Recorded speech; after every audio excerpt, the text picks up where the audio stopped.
کسی آنکھ سے جو آنسو گریں گے، یاد آتے رہیں گے تمہیں زندگی پر۔ ایسی صابر اور نیک سیرت لڑکیاں ملتی کہاں ہیں؟ ایک دن محلے کی عورت اس کے ساس کے سامنے بولی، وہ وقت بہت پیچھے رہ گیا جب وہ اپنی تعریفیں سن کر خوش ہوا کرتی تھی۔ ہم نے ہی سارا دیا ہے اسے، ورنہ اور کون اپناتا ہے ایسی لڑکیوں کو؟ وہ کچن میں کام کرتے ہوئے سن رہی تھی۔ کچھ بھی کہو، لڑکی ہے تو اچھی، بس ذرا کردار کی کچی نہ نکلی بیچاری۔ ایسی لڑکیاں بہت چالاک ہوتی ہیں بہن، بس میرے عاصم اور میرا بڑک پن ہے جو سب جانتے ہوئے بھی برداشت کیے ہوئے ہیں۔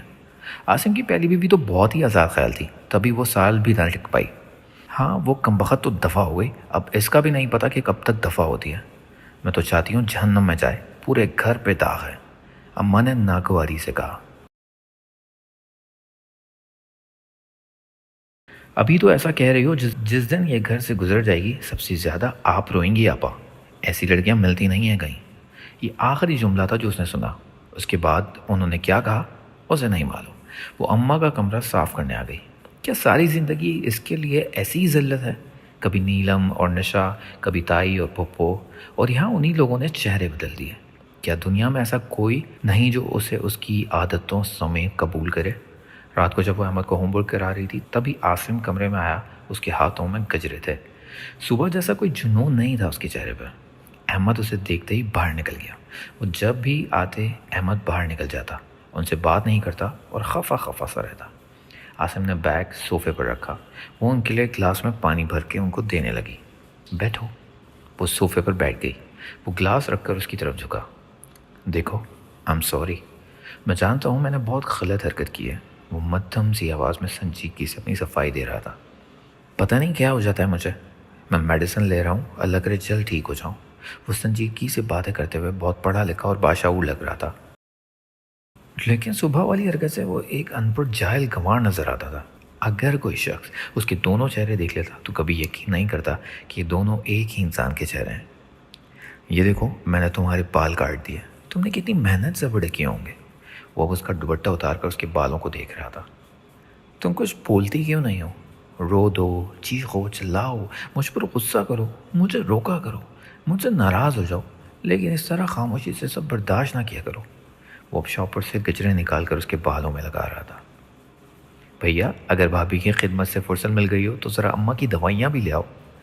زہرا نے اچانک انٹری مار کر دونوں کو چونکا دیا۔ اوکے، میں آ رہا ہوں، اس نے سنجیدگی سے کہا۔ اور ہاں ابھی آئندہ میرے کمرے میں نا دستک دے کر آیا کرو۔ ہاں ہاں، مجھے بھی کوئی شوق نہیں ہے تم دونوں لیلا مجنوں کے بیچ آنے کا۔ وہ تو اماں نے کہا تو چلی آئی، زہرا نے ناگواری سے کہا۔ وہ وہیں بیٹھی رہی۔ گجرے کے پھول گر کر فرش پر بکھر گئے۔ یہ اسی رات کی بات ہے، تقریباً رات کی 2 بجے اس کی آنکھ کھلی۔ اس نے پاس لیٹے احمد کو دیکھا اور ایک نظر عاصم کو دیکھا۔ وہ گہری نیند میں تھا۔ خاموشی سے ان کے چہروں کو دیکھتے ہوئے بنا کوئی آواز پیدا کیے دروازے تک آئی، اور اسی طرح اس بنا کوئی آواز کیے دروازہ کھول کر کمرے سے باہر نکل آئی۔ اسی خاموشی سے وہ گیلری عبور کرتے ہال تک آئی۔ سامنے گھر کا بڑا دروازہ تھا۔ وہ کچھ پل کھلے دروازے کو دیکھتی رہی، پھر اپنے قدم آگے بڑھا دیے۔ جا رہی ہو مجھے چھوڑ کر؟ اس کے قدم رک گئے۔ اس نے پلٹ کر تیزی سے پیچھے دیکھا۔ عاصم اسے 2 قدم کے فاصلے پر کھڑا تھا۔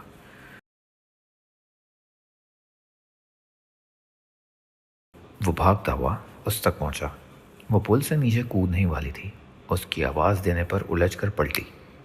وہ نور نہیں تھی، اور وہ عورت سے کچھ زیادہ تھی، تقریباً بوڑھی۔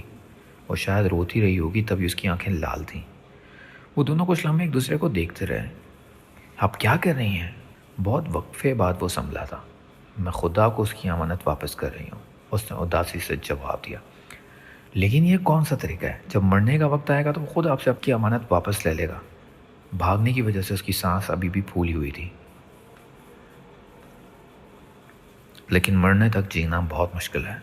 کیوں اماں جی، ایسا کیا ہوا ہے آپ کے ساتھ؟ بیٹا، میرا کمانے والا کوئی نہیں ہے۔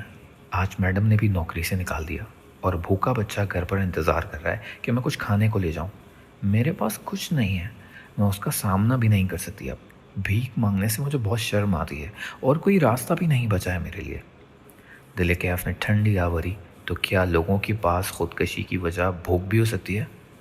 او میرے اللہ، اماں آپ یہ ایسے، اچھا چھوڑیں، چلیں آپ میرے ساتھ۔ کہاں؟ آپ چلیں تو صحیح، میں خیرات نہیں لیتی. میں خیرات نہیں دوں گا آپ کو آپ کی محنت کا معاوضہ ملے گا. کیسی محنت؟ مجھے میرے اسپتال کے لیے گائنی وارڈ کے لیے ایک سپورٹڈ دائی کی ضرورت ہے. وہ اسے لیے ہاسپٹل آ گیا. یہ ہے میرا ہاسپٹل. یہاں صرف علاج نہیں ہوتا, یہاں زندگیاں بانٹی جاتی ہیں. اس بوڑھی اماں نے مشکور نظروں سے اسے دیکھا. اس کا نام لالا مائی تھا. وہ اسپتال سے کچھ فاصلے پر ایک کالونی میں رہتی تھی. انہوں نے دوسرے دن سے ہی ہسپتال جوائن کر لیا اور محض 3 دنوں میں سارا کام سمجھ گئی. اب وہ اسپتال میں اپنا ایک خاص مقام رکھتی تھیں, عزت سے کماتی تھیں. اسپتال کا اسٹاف ان کی بہت عزت کرتا تھا. وہ ان سے صرف ایک بار ملا, اور جب ایک دن وہ گائنی وارڈ کی ایک پیشنٹ کا ECG دیکھنے گیا تب اماں کو دیکھ کر اس نے سلام کیا. زیادہ بات نہ ہو سکی. تم بھی جا رہی ہو؟ وہ غصہ نہیں کر رہا تھا. ایک اداس ہی بھری بے بس سی آواز تھی, جیسے ریما مجھے چھوڑ کر چلے گئی, اب تم بھی چلی جاؤ گی. وہ خاموشی سے اس کا چہرہ دیکھ رہی تھی. نہیں, اس نے مدھم مگر مستحکم آواز میں جواب دیا. میں کہیں نہیں جا رہی اور نہ ہی کبھی جاؤں گی, جب تک آپ خود مجھے یہاں سے نہیں نکالیں گے. عاصم نے چونک کر سر اٹھا کر اسے دیکھا. میں آج گھر کا مین گیٹ بند کرنا بھول گئی تھی, وہی بند کرنا آئی ہوں. عاصم مسکرایا اور اپنی آنکھیں ہتھیلی کے پوچھ سے رگڑیں. You know Noor, I love you. وہ جذباتی ہو کر آگے بڑھا اور اس کا ہاتھ اپنے ہونٹوں سے لگایا. میں بہت ڈر گیا تھا, مجھے لگا تو مجھے چھوڑ کر چلی جاؤ گی. نور نے بڑے کربناک انداز میں آنکھیں بند کی. میں کبھی کسی کو چھوڑ کر نہیں جاتی, لوگ خود مجھے اپنی زندگیوں سے نکال دیتے ہیں. تمہارا تو جانا بنتا بھی ہے. میں نے جو کیا اس کے بعد تو کوئی بھی لڑکی میرے ساتھ نہیں رہ سکتی. لیکن ریما کو تو میں نے بہت عزت اور مقام دیا تھا, وہ بھی تو چھوڑ کر چلی گئی مجھے. وہ اسے بھیگے لہجے میں بتا رہا تھا. آئندہ جب کبھی بھی میں تم پر ہاتھ اٹھاؤں تو تم مجھے تھپڑ مارنا. پھر وہ خود اپنی بات پر ہنسا. لیکن تم ایسا کر بھی تو نہیں سکتی. یو نو, تم ایک بہت اچھی لڑکی ہو, ایک ایسی لڑکی جس طرح کی لڑکیاں میں نے کبھی نہیں دیکھی. وہ جیسے اپنے آپ سے کہہ رہا تھا بنا اس کی طرف دیکھے. تم بہت معصوم ہو, مجھے ڈر ہے کہیں میں تمہیں کھو نہ دوں. اس نے سر اٹھا کر اس کی طرف دیکھا. اور تمہیں کھو کر میرے پاس رہ بھی کیا جائے گا. اس نے ایک بار پھر اس کا ہاتھ پکڑا. چلو اندر, میں دروازہ بند کر کے خود آتی ہوں, میں انتظار کر رہا ہوں. اس رات عاصم نے جو وعدہ کیا وہ سچ میں نبھا کر دکھایا. پھر کبھی نہ تو اس پہ غصہ ہوا نہ اس پہ ہاتھ اٹھایا.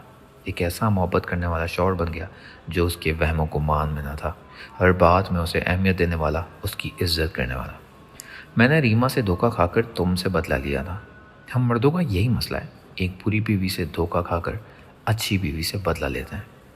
وہ دیر رات تک اس کے پاس بیٹھتا اور اس سے باتیں کرتا. غصہ کرنے یا مارنے کا دورہ پھر نہیں پڑا اسے.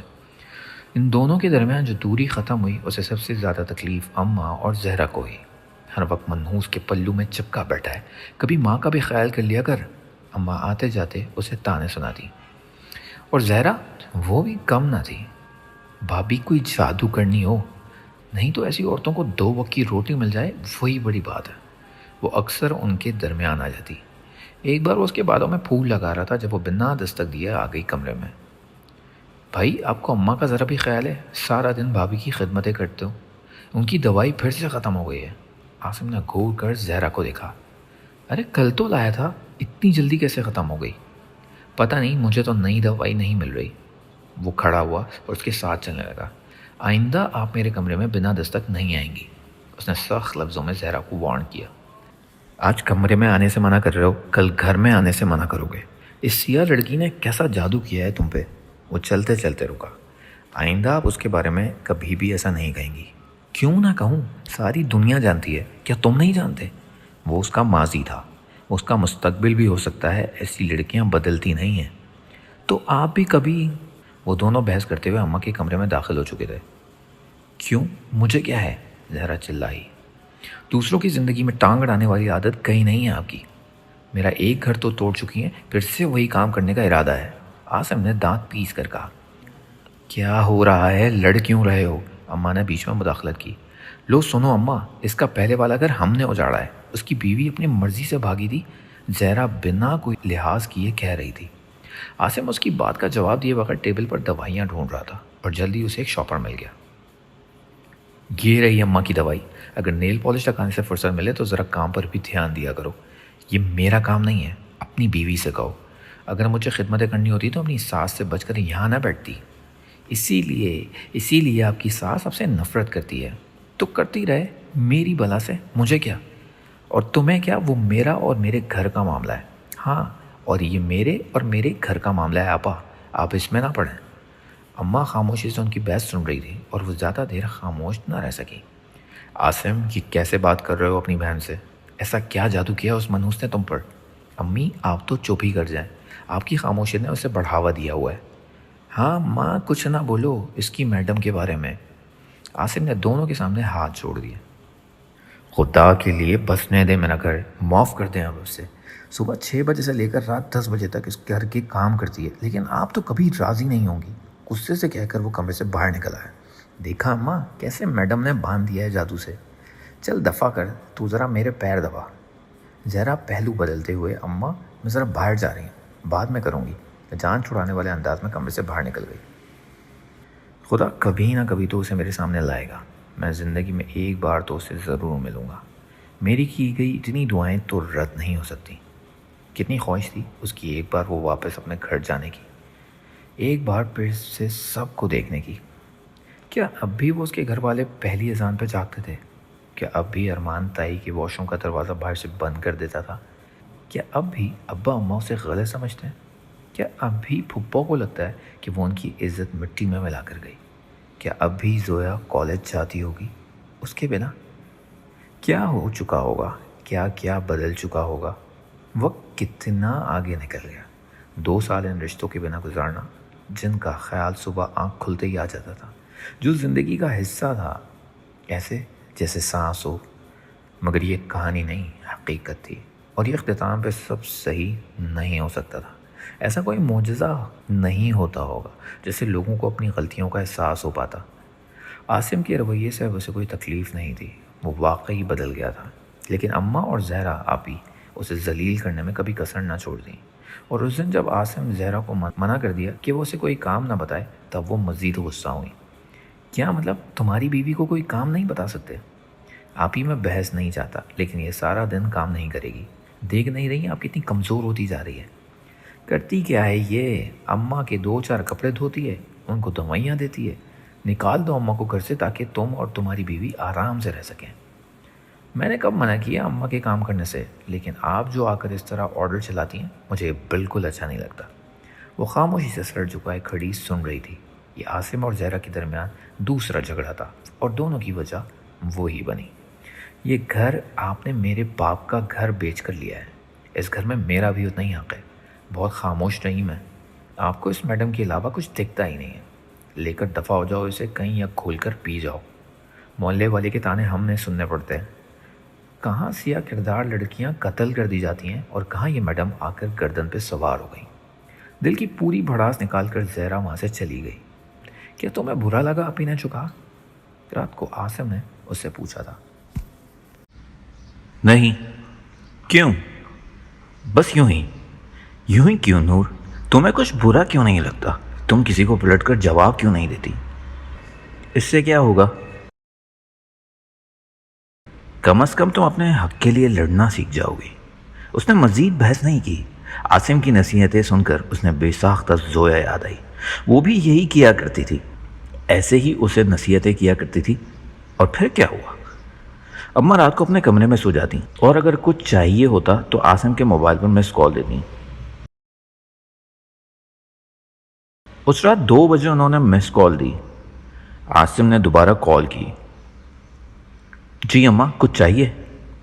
پانی ختم ہو گیا، منحوس کو بھیج۔ زہرا آپی کہاں ہے؟ اس نے نیند میں ڈوبی آواز میں پوچھا۔ وہ سو رہی ہے، اطمینان سے جواب آیا۔ اس نے بحث نہیں کی۔ ایک بار کی تھی، اماں نے الٹا اس سے ہی لاجواب کر دیا۔ زہرا بہو نہیں، بیٹی ہے، پرائے گھر کی بہو، اور یہاں کی مہمان۔ اسے کام بتاتے اچھی لگوں گی کیا؟ عاصم کو اس وقت رات کو بالکل اچھا نہیں لگ رہا تھا کہ وہ نور کو نیند سے جگائے، مگر وہ تو اس کی کال سن کر ہی جاگ گئی تھی۔ آپ سو جائیں، میں جا رہی ہوں۔ اور وہ اسے دیکھتا ہی رہ جاتا، جانے یہ لڑکیوں کی کون سی اقسام میں شامل تھی۔ وہ ایک قبر پر سجدہ کر رہا تھا، اور ایسا پہلی بار نہیں، بار بار کر چکا تھا۔ کئی بار کر چکا تھا۔ اس نے شہر کا کوئی دربار کہ کوئی مزار نہیں چھوڑا۔ وہ اسے ڈھونڈنے اور اسے پانی کی دعائیں کرنے کہاں کہاں نہیں گیا۔ اس کے ہاتھ میں روزانہ کسی نئے پیر کا کڑا ہوتا یا کوئی بابا اسے تعویذ لکھ دیتا اور اسے گلے میں لٹکا لیتا۔ ایک سے دوسرے پھر تیسرے، یوں روز وہ ان پیر باباؤں ہزاروں کی مد میں پیسے دے رہا تھا۔ تم کب سے ان چیزوں پر یقین کرنے لگے؟ دادی نے ایک بار اس کے گلے میں تعویذ دیکھ کر پوچھا۔ بس کچھ ہی دن ہو گئے، وہ خجل سا مسکرایا۔ مجھے لگا تھا تم ان سب چیزوں پہ یقین نہیں رکھتے۔ دادی نے کچھ الجھ کر اسے دیکھا۔ میرا بھی خیال یہی تھا، میں تو محبت پر یقین ہی نہیں رکھتا تھا، میں تو محبت کرنے والوں کا بھی ہنس ہنس کر مذاق اڑاتا تھا۔ وہ کچھ اداسی اور بے بسی سے بولا۔ دادی سمجھ گئی تھی اس نے غلط ٹرن لیا ہے، لیکن اس نے دل کیف کی غلط فہمی دور نہیں کی، یہ سوچ کر کہ اس وقت اسے بہتر انداز میں سمجھا دے گا۔ وہ جس کا اللہ بہترین دوست تھا، وہ کب سے جعلی پیر فقیروں کے کڑے پہننے لگا۔ اس دن اس کے پاس ایک مریضہ آئی۔ چونکہ ایمرجنسی ڈیوٹی پر وہ خود تھا، اس لیے اس مریض کو اس نے خود ہی اٹینڈ کیا۔ وہ کافی زخمی تھی، چہرے پر مار پیٹ کے کافی نشان تھے۔ کسی کی ذاتی زندگی میں مداخلت تو نہیں کرتا، لیکن اس لڑکی کے چہرے پر بے بسی دیکھ کر اس کے دل کو کچھ ہونے لگا اور وہ ان کی زخموں کی وجہ پوچھنے لگا۔ وجہ جان کر اسے بہت دکھ ہوا۔ بعد میں اس نے سوچا کہ وہ اس نے نہ ہی پوچھتا تو اچھا تھا، تو اسے کبھی سکون نہیں آئے گا۔ اس کا شوہر اسے بہت مارتا تھا صاحب، اور آج بھی اسے مار کر طلاق دے دیا۔ اس لڑکی نے خود تو نہیں، البتہ اس کے ساتھ جو اٹینڈنٹ تھی، شاید اس کی ماں تھی، جو روتے روتے بتا رہی تھی۔ کیوں مارتا کیوں تھا؟ اس کی زخموں پر پٹی کر رہا تھا۔ میری بیٹی کو محلے کا ایک آوارہ لڑکا چھیڑتا تھا، لیکن اس نے کبھی اس سے بات نہیں کی، مگر محلے والوں نے اس کے اور اس لڑکے کے بارے میں افواہیں پھیلانا شروع کر دیں۔ آپ تو جانتے ہیں ہمارے معاشرے میں لڑکے کو کوئی کچھ نہیں کہتا، لڑکی ہی بدنام ہو جاتی ہے۔ اسے لگا کہ یہ اسی کی زندگی کی کہانی ہے۔ وہ غائب دماغی سے سنتا چلا جا رہا ہے۔ شادی کے بعد اس کا شوہر اسے جینے نہیں دیتا تھا، ہر روز اس کی مار پٹائی کرتا تھا اور اسے بد کرداری کے طعنے دیتا تھا۔ اس کا کلیجہ جیسے منہ کو آ گیا۔ اس کے لیے مزید کھڑا رہنا مشکل ہو گیا۔ میں نے پٹی کر دی ہے، اب نرس آ کر دیکھ لے گی۔ اس نے نم آنکھوں اور بھرائی ہوئی آواز پر بڑی مشکل سے قابو پایا۔ وہ تیزی سے ایمرجنسی وارڈ سے باہر نکلا اور آنکھوں کو رگڑنے لگا۔ Are you okay sir? ایک نرس آ کر اس کے پاس بولی۔ وہ دیوار کے سہارے کھڑا تھا۔ اس نے اثبات میں سر ہلایا۔ ایمرجنسی میں جو پیشنٹ آئی ہیں آپ انہیں دیکھ لیں، میں ذرا گھر جا رہا ہوں۔ وہ دھڑکنوں پر قابو پاتے ہوئے تیزی سے کار تک آیا اور کار میں آتے ہی اس کے بے قرار آنسو باہر نکل آئے۔ تو کیا اس کے ساتھ بھی یہی سب ہو رہا ہوگا؟ کیا وہ بھی اس غلطی کی قیمت چکا رہی ہوگی؟ نہیں، میرے ساتھ جو بھی ہو جائے، لیکن اس کے ساتھ ایسا کچھ نہ ہو۔ یا اللہ رحم کریں، غلطی میں نے کی ہے، سزا مجھے دیں، اسے میری غلطی کی سزا نہ دیں۔ وہ روتے ہوئے خدا سے کہہ رہا تھا۔ انہی دنوں وہ ایک بار پھر اس گلی میں آیا تھا، کافی عرصے بعد۔ وہ سبھی گلیاں ویسی تھیں اور وہاں ایک نقاب پوش لڑکی کہیں نہیں تھی۔ جانے وہ کہاں تھی یہ کوئی نہیں جانتا تھا، اور یہ وہی جاننے آیا تھا۔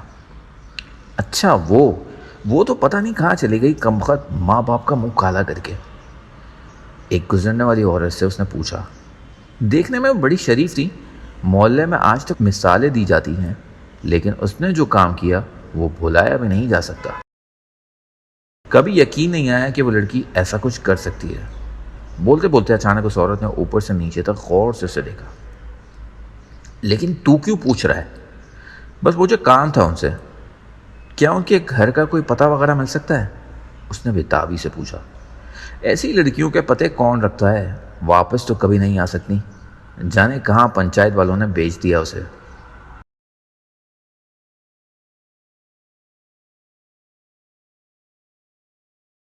لیکن پھر بھی کوئی پتہ وغیرہ؟ عورت نے ایک بار پھر شک بھری نظر سے اسے دیکھا۔ مجھے کیا پتا، میں کیوں سر درد پاڑنے لگی؟ تمہارا کام ہے، تم ہی جانو۔ میں آپ کو پیسے دوں گا اگر آپ اس کا ایڈریس مجھے لا دیں گی، اس نے سرکوشی کے انداز میں کہا۔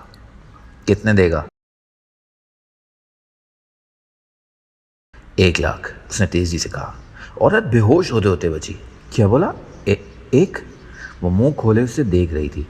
اچھا 2 لاکھ. ہاں ہاں ٹھیک ہے بس.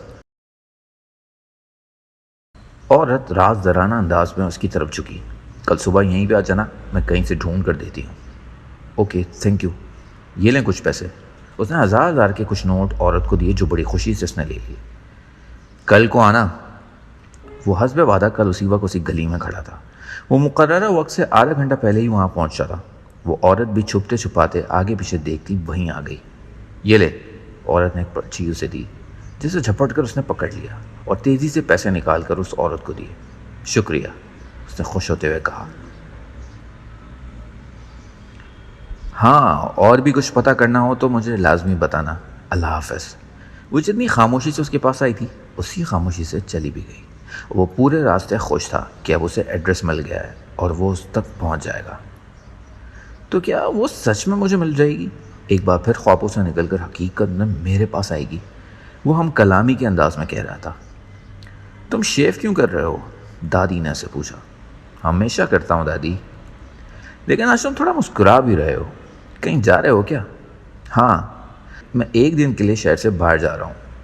کیوں خیریت؟ ہاں بس تھوڑا سا کام ہے. وہاں نکلنے سے پہلے اس نے آفس کا ایک چکر لگایا اور ایک چکر ہاسپٹل کا بھی لگایا. میں کل صبح واپس آ جاؤں گا. میری غیر موجودگی میں یہاں کوئی گڑبڑ نہیں ہونی چاہیے. جو میڈیسن ختم ہو انہیں دستیاب کرو. میرے تمام مریضوں کا خیال رکھو. کسی کو کوئی مسئلہ نہیں ہونا چاہیے. اور ECG کی جو پرنٹنگ کا مسئلہ ہوا تھا وہ بھی ٹھیک کرواؤ. وہ تیزی سے بولتے ہی ہاسپٹل کے سپرنٹینڈنٹ کو سمجھا رہا تھا. سر آپ صرف 1 دن کے لیے جا رہے ہیں. اس نے جیسے یاد دلایا. او ہاں. وہ مسکرایا. اس کا ڈمبل کافی عرصے بعد نمایاں ہو رہا تھا. وہ تیزی سے باہر نکلا. تھینکس اللہ. وہ کافی عرصے بعد بہت خوش تھا. اسے یقین تھا وہ اسے دوبارہ ضرور مل جائے گی اور وہ اسے اپنی غلطیوں کی معافی مانگ کر اس کی زندگی میں سب ٹھیک کر دے گا. اس کے شوہر کو ساری حقیقت بتا دے گا اور ان کی زندگی میں اگر کوئی مالی مسئلہ ہوا تو وہ بھی ختم کر دے گا. وہ خود اسے بخشش پانے کے بعد ایک پرسکون زندگی گزارے گا جہاں کسی نور سحر کے آنسو, کسی کی آہیں نہیں ہوں گی. ایک پچھتاوے کی بنا والی زندگی. وہ 9 گھنٹے کے سفر کے بعد اس شہر پہنچا تھا جہاں اس کا ایڈریس اس کے پاس تھا. نور سحر. تو میں تمہارے شہر میں آخر آ ہی گیا. وہ دل میں مسکرا رہا تھا اور اس لمحے اس کے دل کی کیا کیفیت تھی جب وہ اس کے دروازے کے سامنے کھڑا تھا. اس کے گھر کا دروازہ بالکل اس کے سامنے تھا اور وہ اس سے صرف چند پل کی دوری پر تھی. اماں نے اسے دوسری بار کھانا بنانے کو کہا تھا. مجھے مارنا چاہتی ہے منحوس, دیکھ کتنا نمک ہے اس میں. زہرا بھی وہیں بیٹھ کر کھانا کھا رہی تھی. اماں آپ کے لیے یخنی بنائی ہے. اماں نے غصے سے اس کی بات کاٹی. یخنی کھلا کھلا کر مار دینا چاہتی ہو تاکہ تمہاری جان چھوٹ جائے مجھ سے. وہ چلانے لگی. بحث کیوں کر رہی ہو؟ جب اماں کہہ رہی ہیں ان کے لیے کچھ اور بنا کر لاؤ تو جاؤ نا. زہرا نے نوالا منہ میں لیتے ہوئے کہا. اور ہاں میرے لیے 2 آملیٹ بنا دینا. اس نے پیچھے سے حکم صادر کیا. احمد بھی آ گیا. مما آپ کی نوکرانی نہیں ہے. شٹ اپ احمد, 2 تھپڑ لگاؤں گی تو سیدھے ہو جاؤ گے. میں آپ کو لگاؤں گا. وہ ڈٹ کر کھڑا ہوا. احمد تم میرے ساتھ کچن میں آؤ, تمہیں میں کھانا دیتی ہوں. لے کے جاؤ کمبخت کو, اماں نے غصے سے کہا. وہ 15 منٹ میں ان کے لیے نیا کھانا بنا کر لے آئی لیکن زہرا نے پہلا نوالا منہ میں رکھتے ہی کھانا غصے سے پھینک دیا. اتنا زیادہ نمک, مجھے نہیں کھانا. عاصم بھی دروازے سے داخل ہوتے ہوئے منظر دیکھ چکا تھا. آپ ہی آپ کس طرح سے بات کر رہی ہیں نور سے؟ تمہاری بیوی کم تھی جو تم بھی آ گئے وکالت کرنے. میں آپ کو پہلے بھی سمجھا چکا ہوں, نور اس گھر کی ملازمہ نہیں ہے. جو کھانا ہے خود بنا کر کھاؤ. جواب زہرا کی بجائے اماں نے دیا. خود کیوں بنائے گی؟ آرام کرنے یہاں آئی ہے. تمہاری بیوی کے ہاتھوں میں درد نہیں ہوگا اگر اسے کچھ بنا کر کھلائے گی تو. امی آپ اسے سمجھانے کی بجائے مجھے کہہ رہی ہیں. یہ عورتوں کی بات ہے, تم بیچ میں مت بولو. کیوں نہ بولوں؟ میری بیوی کی بات ہے, کوئی گائے بھینس نہیں ہے جس پر آپ ظلم کرو. وہ کچھ کہتی نہیں تو اس کا مطلب یہ نہیں کہ آپ کچھ بھی کرو. اور آپ اپنے گھر کیوں نہیں جاتی؟ بار بار یہاں کیوں آ جاتی ہیں جھگڑے کروانے؟ میں ایک بار آؤں یا بار بار, یہ میرے باپ کا گھر ہے, حصہ ہے میرا یہاں. صرف یہاں نہیں, وہاں بھی آپ کا حصہ ہے. کبھی وہاں بھی ٹک جایا کریں. تم سے مطلب میں جہاں رہوں میری مرضی. کاشف بھائی کو ابھی کال کر کے کہتا ہوں لے جائیں اپنی بیوی کو ہمارے گھر سے. 1000 بار کال کرو، ڈرتی نہیں ہوں میں اس سے. اور تمہیں اگر اتنا مسئلہ ہے تو لے کے جاؤ اپنی بیوی کو یہاں سے. اس سے کیوں لے کے جاؤں؟ اس کا تو گھر ہے، آپ ہی چلی جائیں یہاں سے. وہ غصے سے آفس بیگ پھینک کر وہاں سے چلا گیا. اب تم خوش ہو دونوں بہن بھائیوں کے بیچ جھگڑے کرا کے؟ اماں نے اسے گھور کر دیکھا. رات کو عاصم اس کے سامنے شرمندگی سے سر جھکائے بیٹھا تھا. نور، مجھے بہت شرمندگی ہوتی ہے جب میرے گھر والے تم سے اس طرح کا سلوک کرتے ہیں. وہ اس کا ہاتھ اپنے ہاتھ میں لے کر بڑے محبت بھرے انداز میں کہہ رہا تھا. کوئی بات نہیں، مجھے برا نہیں لگتا. تمہیں پتہ ہے نور، تم بہت اچھی ہو. وہ اس کا ہاتھ اپنے ہونٹوں کے پاس لے جاتے ہوئے بولا. نور کی طرف سے اس کا دل صاف ہو چکا تھا. جو شک اور بے اعتباری ریما پیدا کر کے گئی تھی وہ نور کی معصومیت نے ختم کر دی. لیکن اس رات پہلی بار احمد کے رویے نے اس قدر رنجیدہ کر دیا. جب وہ ایک پینٹنگ بنا رہا تھا وہ خاموشی سے اس کے پاس جا کھڑا ہو گیا. احمد کیا بنا رہا ہے؟ اس کی طرف جھکا جو رنگ برنگے پینسلوں سے کچھ بنا رہا تھا. گھر. اس نے خفگی سے جواب دیا. اچھا گھر؟ کس کا گھر ہے؟ سفید کاغذ پر ایک چھوٹا سا گھر تھا. میرا گھر. اور یہ دونوں کون ہیں؟ کاغذ پہ ایک عورت بچے کا ہاتھ پکڑے کھڑی تھی.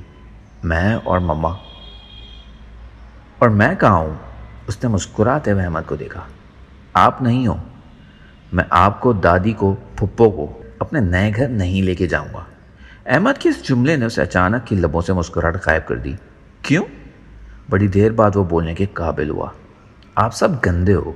اس نے بنا کسی جھجک ڈر خوف کے کہا اور اپنی چیزیں سمیٹ کر وہاں سے چلا گیا اور وہیں پتھر بنا کھڑا رہا. جب وہ اس کی پینٹنگ میں جگہ نہیں بنا سکا تو اس کے دل میں کبھی کیسے جگہ بنا سکے گا؟ انہی دنوں ان کے گھر عصمت کی آمد شروع ہوئی. وہ اس کا فرسٹ کزن تھا جو ایک مڈل کلاس گھرانے سے تعلق رکھتا تھا.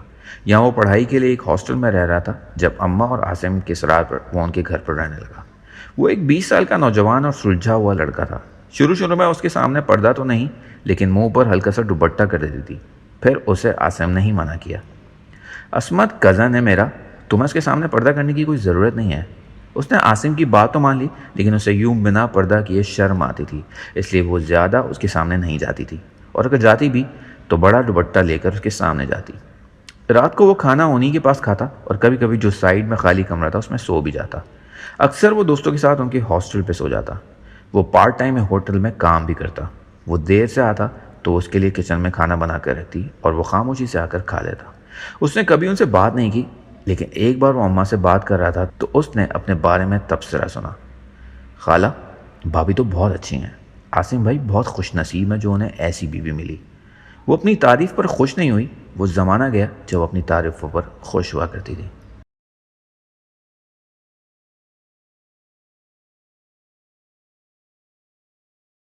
وہ اس دروازے کے سامنے کھڑا تھا جس نے کھل کر اس کی زندگی کے ایک پرانے باب کو بند کر دیا تھا. مگر جب وہ دروازہ کھلا تو اسے اپنی زندگی کی ایک بات پھر اسی کتاب میں بند ہوتی ہوئی محسوس ہوئی. وہ تو چلے گئے. کہاں؟ بڑی مشکل سے اس کی آواز نکلی. پتہ نہیں کب گئے. اسے اپنی آواز اجنبی سی لگی. کافی عرصہ ہو گیا. یہاں آگ لگ گئی تھی، اس کا تبادلہ بھی دوسرے شہر ہو گیا تو وہ چلے گئے. خدا سچ میں نہیں چاہتا کہ وہ اسے ملے.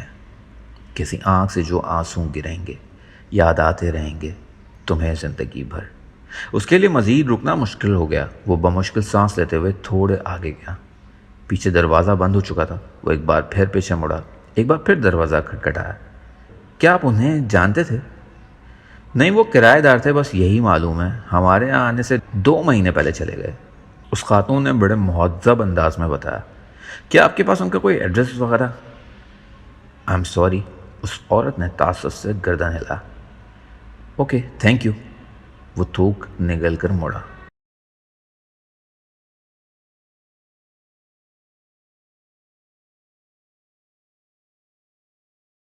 ہاں، شاید ان کے آفس سے آپ کو کوئی کانٹیکٹ مل جائے. میں جانتی ہوں وہ کس آفس میں کام کرتا تھا. وہ ایک نئی امید لے کر ایک بار پھر مڑا. آپ ویٹ کریں، میں دیکھتی ہوں. وہ عورت اندر گئی اور 2 منٹ بعد آئی تو اس کے ہاتھ میں ایک پرچی تھی. یہ لیں اس کے آفس کا ایڈریس.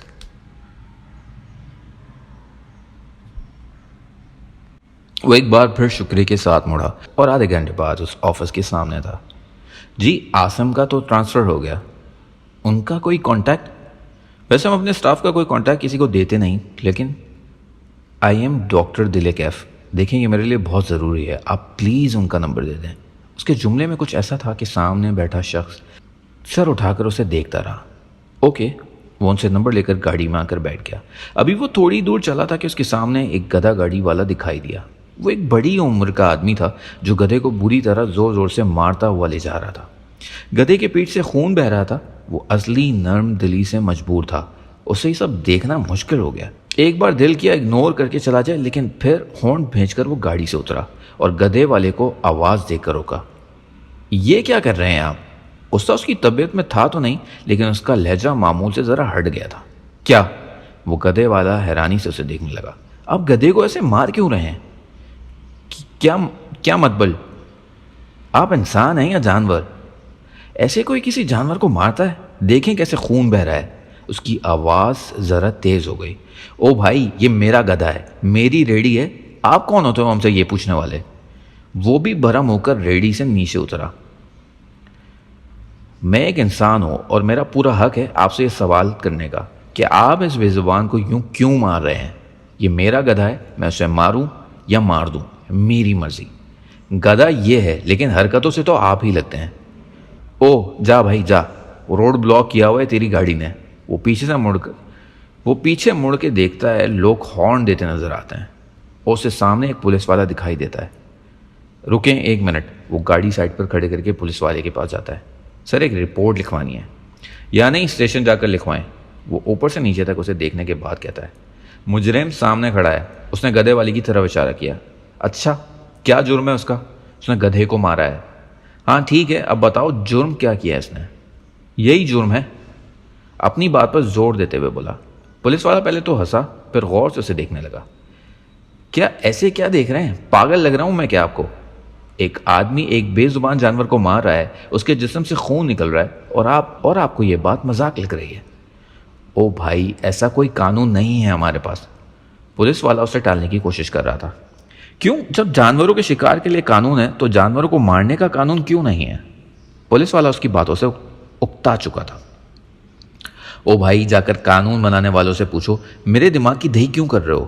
اس نے ایک ٹھنڈی سانس لی اور جیب سے والٹ نکال کر ہزار کے چند نوٹ پولیس والے کی طرف بڑھائے، جو اس نے اپنا حق سمجھ کر قبول کر لی۔ کیا کرنا ہوگا مجھے؟ آپ بس ایک منٹ میرے ساتھ چلیں اور بھائی کو وارننگ دیں کہ آئندہ انہوں نے ایسی کوئی حرکت کی یا جانور کو کہیں زخمی نظر آیا تو اسے جیل اور بھاری جرمانے کی سزا ہو سکتی ہے۔ مجھے یقین ہے وہ پھر آئندہ ایسی حرکت نہیں کرے گا۔ پولیس والا حامی بھرتا ہوا اس کے ساتھ گدھے والے کے پاس آیا۔ کیوں بھائی، کیوں جانور کو مارتے ہو؟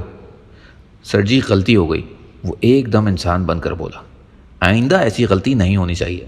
اگر پھر کبھی تمہیں جانور کو مارتے ہوئے دیکھا یا جانور کے جسم پہ کہیں کوئی زخم نظر آیا تو تمہیں جیل بھی ہو سکتی ہے اور جرمانہ بھی دینا پڑ سکتا ہے۔ وہ گدھے والا کافی ڈر گیا اس دھمکی سے۔ اس بات کو اتنا سیریس نہیں لے رہا تھا جتنی سیریس ہو چکی تھی۔ وہ پولیس والے کو تھینک یو کہہ کر گاڑی میں بیٹھا۔ گاڑی میں اس نے 2-4 کالز آفس کیے، 1-2 کالز ہاسپٹل کیے، اپنے کچھ مریضوں کے بارے میں دریافت کی۔ یہ کوئی 5 منٹ بعد اس کے گھر کے نمبر سے بہت ہی بھیانک کال آئی۔ کب؟ کیسے؟ وہ بری طرح صدمے میں تھا۔ میں بس ابھی آ رہا ہوں۔ اس کی دھڑکن بہت تیز ہو گئی اور اس وقت گاڑی اس نے گھر کی طرف موڑ دی اور جتنی تیزی سے ڈرائیو کر سکتا تھا کیا۔ انہی دنوں اسے بخار ہو گیا تھا اور وہ 3 دن بستر پر پڑی رہی۔ عاصم نے اسے کوئی بھی کام کرنے سے منع کیا۔ جب تم ٹھیک ہو جاؤ تو اٹھ جانا، گھر کے کام تمہاری صحت سے زیادہ ضروری نہیں ہیں۔ وہ اس کے ماتھے پر ہاتھ رکھ کر بولا۔ اس نے خود بھی یوں لیٹے لیٹے آرام نہیں آ رہا تھا۔ احمد بار بار اس کی کمرے کے چکر کاٹ رہا تھا۔ وہ کھیلنے بھی نہیں جاتا تھا اور ہر وقت اس کی زبان پر ایک ہی سوال ہوتا، مما آپ کب ٹھیک ہوں گی؟ وہ اس کے پاس بیٹھا رہتا۔ مما کو تنگ نہ کرو احمد، بیٹھ جا کر کھیلو۔ عاصم اسے سمجھاتا مگر وہ ٹس سے مس نہیں ہوتا تھا۔ جانے بچے کے دل میں کیا وہم بیٹھ گیا، وہ اس کے سرہانے سے اٹھتا نہیں تھا۔ ادھر اماں اور زہرا کو الگ مسائل درپیش تھے، کھانے سے لے کر گھر کی ایک ایک چیز تک۔ پہلے ان کو بنی بنائی ملازمہ ملی ہوئی تھی اور اب اماں کی تو حالت ہی عجیب چڑچڑی ہو گئی تھی۔ ان 3 دنوں میں اپنے کمرے سے نکلنا ہی چھوڑ دیا۔ زہرا نہ ان کو وقت پر کھانا دیتی اور نہ ہی ان کی دوسری ضروریات کا خیال رکھتی۔ وہ بار بار عاصم سے پوچھتی، کب تک ٹھیک ہونے کا ارادہ ہے تمہاری بیوی کا؟ امی، نمونیا ہوا ہے اسے، کچھ دن تو لگیں گے، آپ بتائیں آپ کو کیا چاہیے؟ کچھ نہیں، وہ منہ دوسری طرف کر کے خاموشی سے لیٹ جاتی۔ اب اپنے منہ سے وہ کیسے اقرار کرتی کہ اسے نور کی کمی محسوس ہو رہی تھی۔ جب سے وہ آئی تھی اس نے ان کی عادتیں بگاڑ دی تھیں کہ اب اس کے بنا وہ ادھوری سی ہوئی۔ پاؤں دبانا، سر پر تیل لگانا، وقت پر دوائی، وقت پر کھانا۔ اس کے آنے سے پہلے کہاں ایسا ہوتا تھا کہ کوئی ان کا اتنا خیال رکھتا؟ الٹا زہرا اور عاصم کو کھانا بھی اکثر وہ خود ہی بنا کر دیتی۔ عصمت جو کبھی کبھار آتا تھا اس کے لیے بھی کھانا باہر سے لے کر آتا تھا۔ وہ ایک بار اس کی طبیعت کے بارے میں پوچھنے آیا۔ اس کی طبیعت جو ذرا سنبھلی تو پھر سے وہ گھر کی طرف لوٹ آئی۔ ایک بار پھر سے گھر کے کاموں میں دلچسپی لینے لگی۔ اماں سمیت سب کو سکون آ گیا۔ عصمت کے ساتھ اس کی دعا سلام رسمن ہوتی تھی۔ وہ اس کے کپڑے استری کر دیا کرتی تھی۔ بھابھی آپ میرے لیے اتنی تکلیف نہ کیا کریں، مجھے اچھا نہیں لگتا کہ آپ میرے کپڑے دھوئیں، وہ شرمندگی سے کہتا۔ بھائی اس میں تکلیف کی کیا بات ہے؟ عاصم کے کپڑے بھی تو دھوتی ہوں اور آپ بھی میرے چھوٹے بھائی جیسے ہو، اس کی شرمندگی دور کرنے کے لیے کہہ دیتی۔ زہرا نے اسے اور عصمت کو لے کر بہت غلط افواہیں پھیلائیں اور اپنی غلط سوچوں کو اس نے عاصم کے دماغ میں بھی دھکیلا۔ شٹ اپ آپی، اس سے پہلے میں آپ کو یہاں سے دھکے دے کر نکالوں آپ خود یہاں سے چلی جائیں۔ عاصم نے اس کی کسی بات کا یقین نہیں کیا، الٹا انہی کو 4 باتیں سنائیں۔ عاصم آج تو میری بات کا بھلے یقین نہ کرو، لیکن میری بات یاد رکھو، جو ایک بار کر سکتی ہے وہ بار بار کر سکتی ہے۔ ایسی سیاہ لڑکیوں کا کوئی کردار نہیں ہوتا۔ زہرا چلا کر بولی۔ اماں بھی وہیں تھی اور وہ بھی۔ عصمت کو تو اس واقعے کا نہیں پتا تھا، ورنہ وہ ان کے گھر آنا بھی چھوڑ دیتا۔ آپ بھی دفع ہو جائیں یہاں سے آپ۔ امی آپ سمجھاتی کیوں نہیں ہیں اسے؟ اماں نے الٹا عاصم کو باتیں سنا دی۔ تمہیں اپنی بہن کا یہاں آنا جانا اچھا نہیں لگتا، بیچاری ہفتے میں 2 بار تو آتی ہے، اور اس لڑکی کے لیے میری بیٹی کو نہ ڈانٹا کرو۔ ذرا بہت بے عزتی محسوس کر رہی تھی۔ وہ سوچ رہی تھی یہ بات سننے کے بعد عاصم نور کو گھر سے نکال دے گا، لیکن یہاں تو اس کی اپنی ہی بے عزتی ہو گئی۔ جا رہی ہوں عاصم، لیکن یاد رکھنا یہ لڑکی تمہارا منہ کالا ضرور کرے گی۔ وہ پرس اٹھا کر چلی گئی۔ عاصم اپنے کمرے میں چلا گیا۔ یہ بات وہیں ختم ہو گئی۔ زہرا 1 ہفتے بعد پھر آ گئی۔ عاصم نے بھی اس بات کو بھلا دیا تھا۔ صبح احمد کے پاس آیا۔ مما آپ چلو۔ کہاں؟ یہاں سے بہت دور۔ عاصم کمرے میں آ رہا تھا اور احمد کی بات سن کر دروازے پر ہی رک گیا۔ کہاں دور؟ وہ مسکرائی اور اس نے احمد کے گال چھو کر پوچھا۔ جہاں پاپا نہ ہو، دادی بھی اور پھپھو بھی۔ عاصم ہونٹ بھینچ کر اس کی باتیں سن رہا تھا کہ وہ کیا کہتی ہے۔ نہیں احمد، تمہارے پاپا بہت اچھے ہیں، یہی ہمارا گھر ہے اب۔ نو مما، پاپا آپ کو گھر سے نکال دیں گے، پھر میں بھی یہاں نہیں رہوں گا۔ احمد ایسی باتیں نہیں کرتے، میں تو تمہارے ساتھ ہوں، کہیں نہیں جا رہی اب۔ آپ پرومس کرو آپ جہاں جاؤ گی مجھے ساتھ لے کے جاؤ گی۔ احمد میری جان، سب یہیں ہیں، کوئی نہیں جا رہا، وہ اسے پیار سے سمجھاتے ہوئے کہہ رہی تھی۔ نہیں آپ پرومس کرو مما، وہ بے یقین تھا۔ اوکے بابا پرومس۔ وہ خاموشی سے پیچھے ہٹ گیا۔ یہاں اس کی جگہ نہیں تھی، کہیں بھی نہیں تھی، کہیں نہیں تھی اس کی جگہ۔ اسے وہ پینٹنگ یاد آئی جہاں صرف وہ تھی۔ احمد کو اس کے علاوہ کسی پر بھروسہ نہیں تھا۔ جانے کیا تھا اس لڑکی میں کہ وہ صرف 2 سالوں میں ہی احمد کا دل جیت گئی، اور وہ جو اس کا باپ تھا، برسوں سے اس کے ساتھ رہ رہا تھا، اس کا دل ہی نہیں جیت سکا۔ اور اماں، وہ تو صرف اس کے کام پر بھروسہ کرتی تھی۔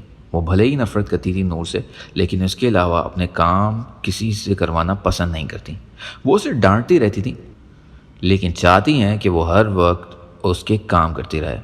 اور اس رات بھی تو اماں کو شدت سے اس کی کمی محسوس ہوئی جب رات کے وقت ان کو پیاس لگی اور انہوں نے پاس لیٹی زہرا کو جگایا۔ عموماً جب زہرا نہیں ہوتی تو وہ عاصم کے نمبر پر مس کال کر کے نور کو بلاتی۔ زہرا پانی دو مجھے۔ انہوں نے دوبارہ اسے پکار کر تیسری بار آواز دینے پر زہرا کی آنکھ کھلی۔ کیا ہے اماں؟ پانی دے دو۔ سونے دو مجھے، یہ کون سا وقت ہے پانی پینے کا؟ اس نے برہمی سے کہا۔ اماں کچھ پل تعصب سے اسے دیکھتی رہیں اور پھر خود اٹھ کر جگ سے پانی نکالا۔ بے ساختہ ان کو نور یاد آئی۔ ان کو کیا کیا یاد نہیں آیا؟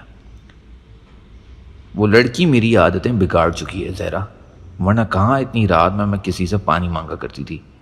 زہرا نے ناگواری سے سر کمبل سے باہر نکال کر رونے لگا۔ آج کی رات ایک پیاس نے سب واضح کر دیا۔ کون کتنا اپنا ہے زہرا؟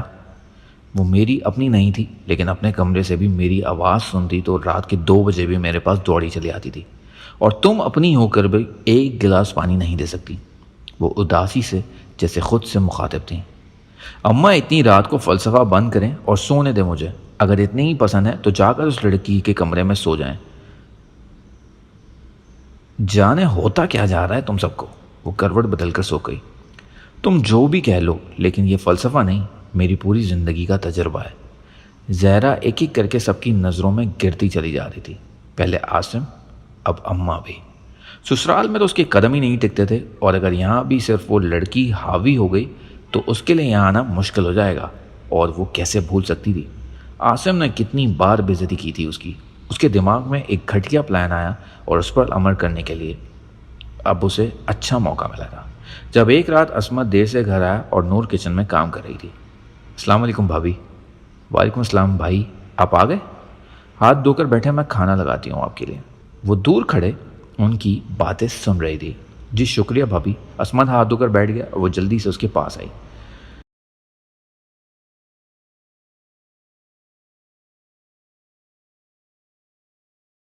عصمت، نور کہہ رہی ہے تم اپنے کمرے میں جاؤ، وہیں کھانا لا رہی ہے۔ اس کے ذہن میں کوئی غلط یا سازش والی بات نہیں تھی، اس لیے وہ خاموشی سے چلا گیا۔ پھر وہ نور کے پاس آئی۔ کیا کر رہی ہو؟ عصمت بھائی کے لیے کھانا لے جا رہی ہوں۔ وہ فریج سے سیب نکال کر کھانے لگی۔ عصمت کہہ رہا تھا وہ اپنے کمرے میں جا رہا ہے، کھانا وہیں لے کر جانا۔ نور نے اس کی بات پر سر اس بات میں ہلایا اور کھانا ٹرے میں رکھ کر چلی گئی۔ پھر وہ بھاگ کر عاصم کے کمرے میں آئی جو لیپ ٹاپ پر کام کر رہا تھا۔ آئیں ابھی، کیسے آنا ہوا؟ عاصم، اس دن تمہیں میری بات پر یقین نہیں تھا نا؟ آ جا کر خود دیکھ لو تمہارے پیٹھ پیچھے کیا ہو رہا ہے۔ آپ ہی یہ آپ؟ زہرا نے اس کی بات کاٹی۔ آپ ایک بار دیکھیں کیسے اکیلے کمرے میں وہ دونوں۔ آپ ہی پلیز ایک بار چلو تو صحیح، دیکھو ایسی لڑکیوں کی کبھی فطرت نہیں بدلتی ہے۔ عاصم کو غصہ آیا۔ زہرا کی بات اس کے ذہن میں کچھ ایسا اثر کر گئی کہ ایک پل کے لیے وہ اسے زہرا ٹھیک لگنے لگی۔ وہ اٹھ کر زہرا کے ساتھ چلنے لگا۔ کیا سچ میں ایسی لڑکیاں کبھی نہیں بدلتی؟ اس کا ذہن بار بار سوچ رہا تھا۔ غصے سے اس کا چہرہ لال ہو چکا تھا۔ وہ دونوں عصمت کے کمرے کے باہر پہنچے۔ سامنے کا منظر دیکھ کر عاصم کے قدموں سے زمین نکل گئی۔ وہ جب گھر پہنچا تو دادی آخری سانسیں لے رہی تھی۔ یہ بہت بڑا صدمہ تھا اس کے لیے۔ دادی، آپ کو کیا ہوا؟ آپ ٹھیک ہو جائیں گی۔ وہ روتے ہوئے ان کے پاس بیٹھ گیا۔ رئیسہ بیگم بھی وہیں کھڑی تھیں۔ جس سے ڈھونڈنے گئے تھے وہ ملی تمہیں؟ اس نے روتے روتے سر اٹھایا۔ نہیں، اور نہ ہی کبھی ملے گی۔ مجھے لگتا ہے اب خدا نے میری دعائیں قبول کرنا چھوڑ دیا ہے، وہ بے حد اداسی سے کہہ رہا تھا۔ تم بہت جلدی ہمت ہار گئے ہو، خدا سے نا امید نہ ہو۔ ایسا نہیں ہوتا جسے سچے دل سے چاہتے ہیں وہ نہ ملے۔ دیکھنا کسی دن وہ معجزہ بن کر تمہارے سامنے آئے گی۔ وہ اس قدر صدمے میں تھا کہ ان کی کوئی بات بھی نہیں سمجھ سکا۔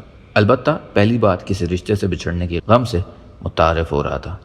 جو ملتے ہیں انہیں ایک دن کھونا بھی پڑتا ہے، بس رشتہ تعلق ہمیشہ کے لیے نہیں ہوتے، اور یہ سب کتنا بھیانک تھا۔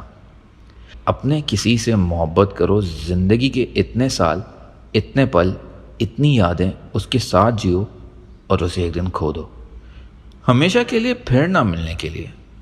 اسے ایک نئے خوف نے آنگ گھیرا۔ کیا دادی کی یہ آخری دن تھے؟ کیا ان کے بچھڑنے کا لمحہ آ چکا تھا؟ کیا وہ انہیں کھونے دینے والا تھا؟ وہ وہیں ہاسپٹل میں ہی سجدے میں گر کر دعائیں مانگ رہا تھا، اور کیا کیا دعائیں نہیں کی۔ خدا کو اپنی کون کون سی نیکی نہیں جتائی۔ سب کچھ دینے کے بدلے خدا اپنی دادی کی زندگی مانگی۔ سب کچھ دینے کے بدلے خدا سے اپنی دادی کی زندگی مانگی۔ خدا کو واسطے دیے، منت کی، گڑ گڑا کر رو رو کر اس نے جانے کتنی دعائیں کتنی دیر تک مانگی۔ اپنی غلطیوں کے لیے بھی معافی مانگی، اور آئندہ کوئی غلطی کوئی گناہ نہ کرنے کے لیے بھی توبہ کی۔ دادی کی اس بیماری نے اس کی پوری زندگی بدل دی۔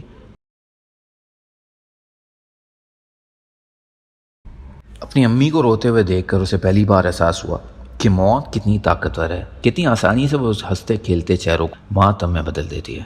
اس کی دادی 3 دن ہاسپٹل میں ایڈمٹ رہیں، اور یہ 3 دن اسے 30 سال لگے۔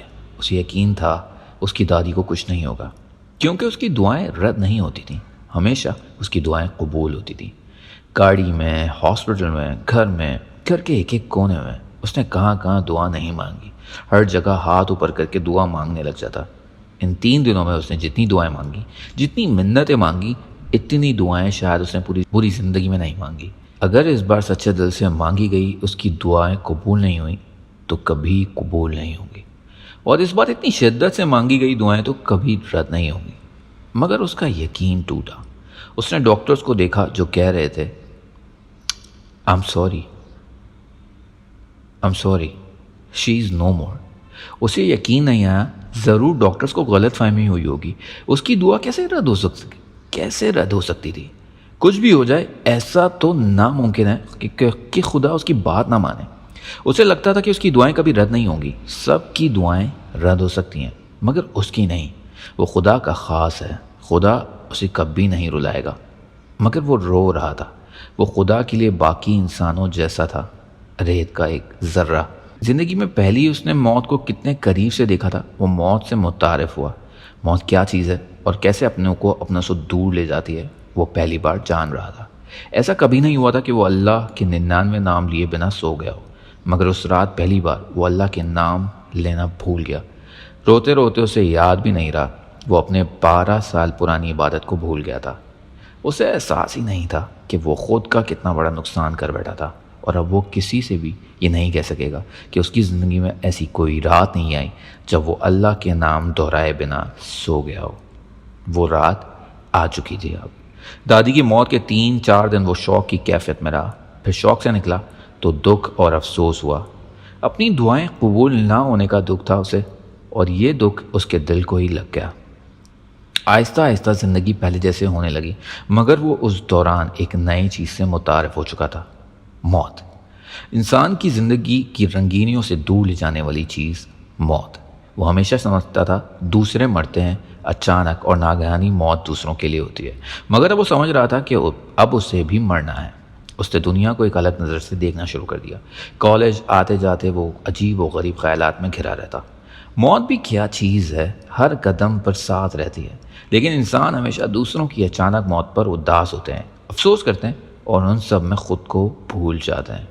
اچانک موت سے اسے احساس ہوا انسان چاہے کتنا ہی بڑا کیوں نہ ہو جائے، زندگی کی کتنی خوبصورت بہاریں دیکھ لے، چاہے شہرت کتنی ماؤنٹ ایوریسٹ عبور کر لے، لیکن موت جیسی حقیقت سے کبھی بھی پیچھا نہیں چھڑایا جا سکتا۔ سچ تو یہ انسان کی ہر سانس اسے موت کے پاس لے جا رہی ہے، گھڑی کی ٹک ٹک احساس دلا رہی ہے کہ زندگی کتنی تیزی سے گزر رہی ہے۔ وہ موت کو سوچ سوچ کر بہت پریشان رہنے لگا۔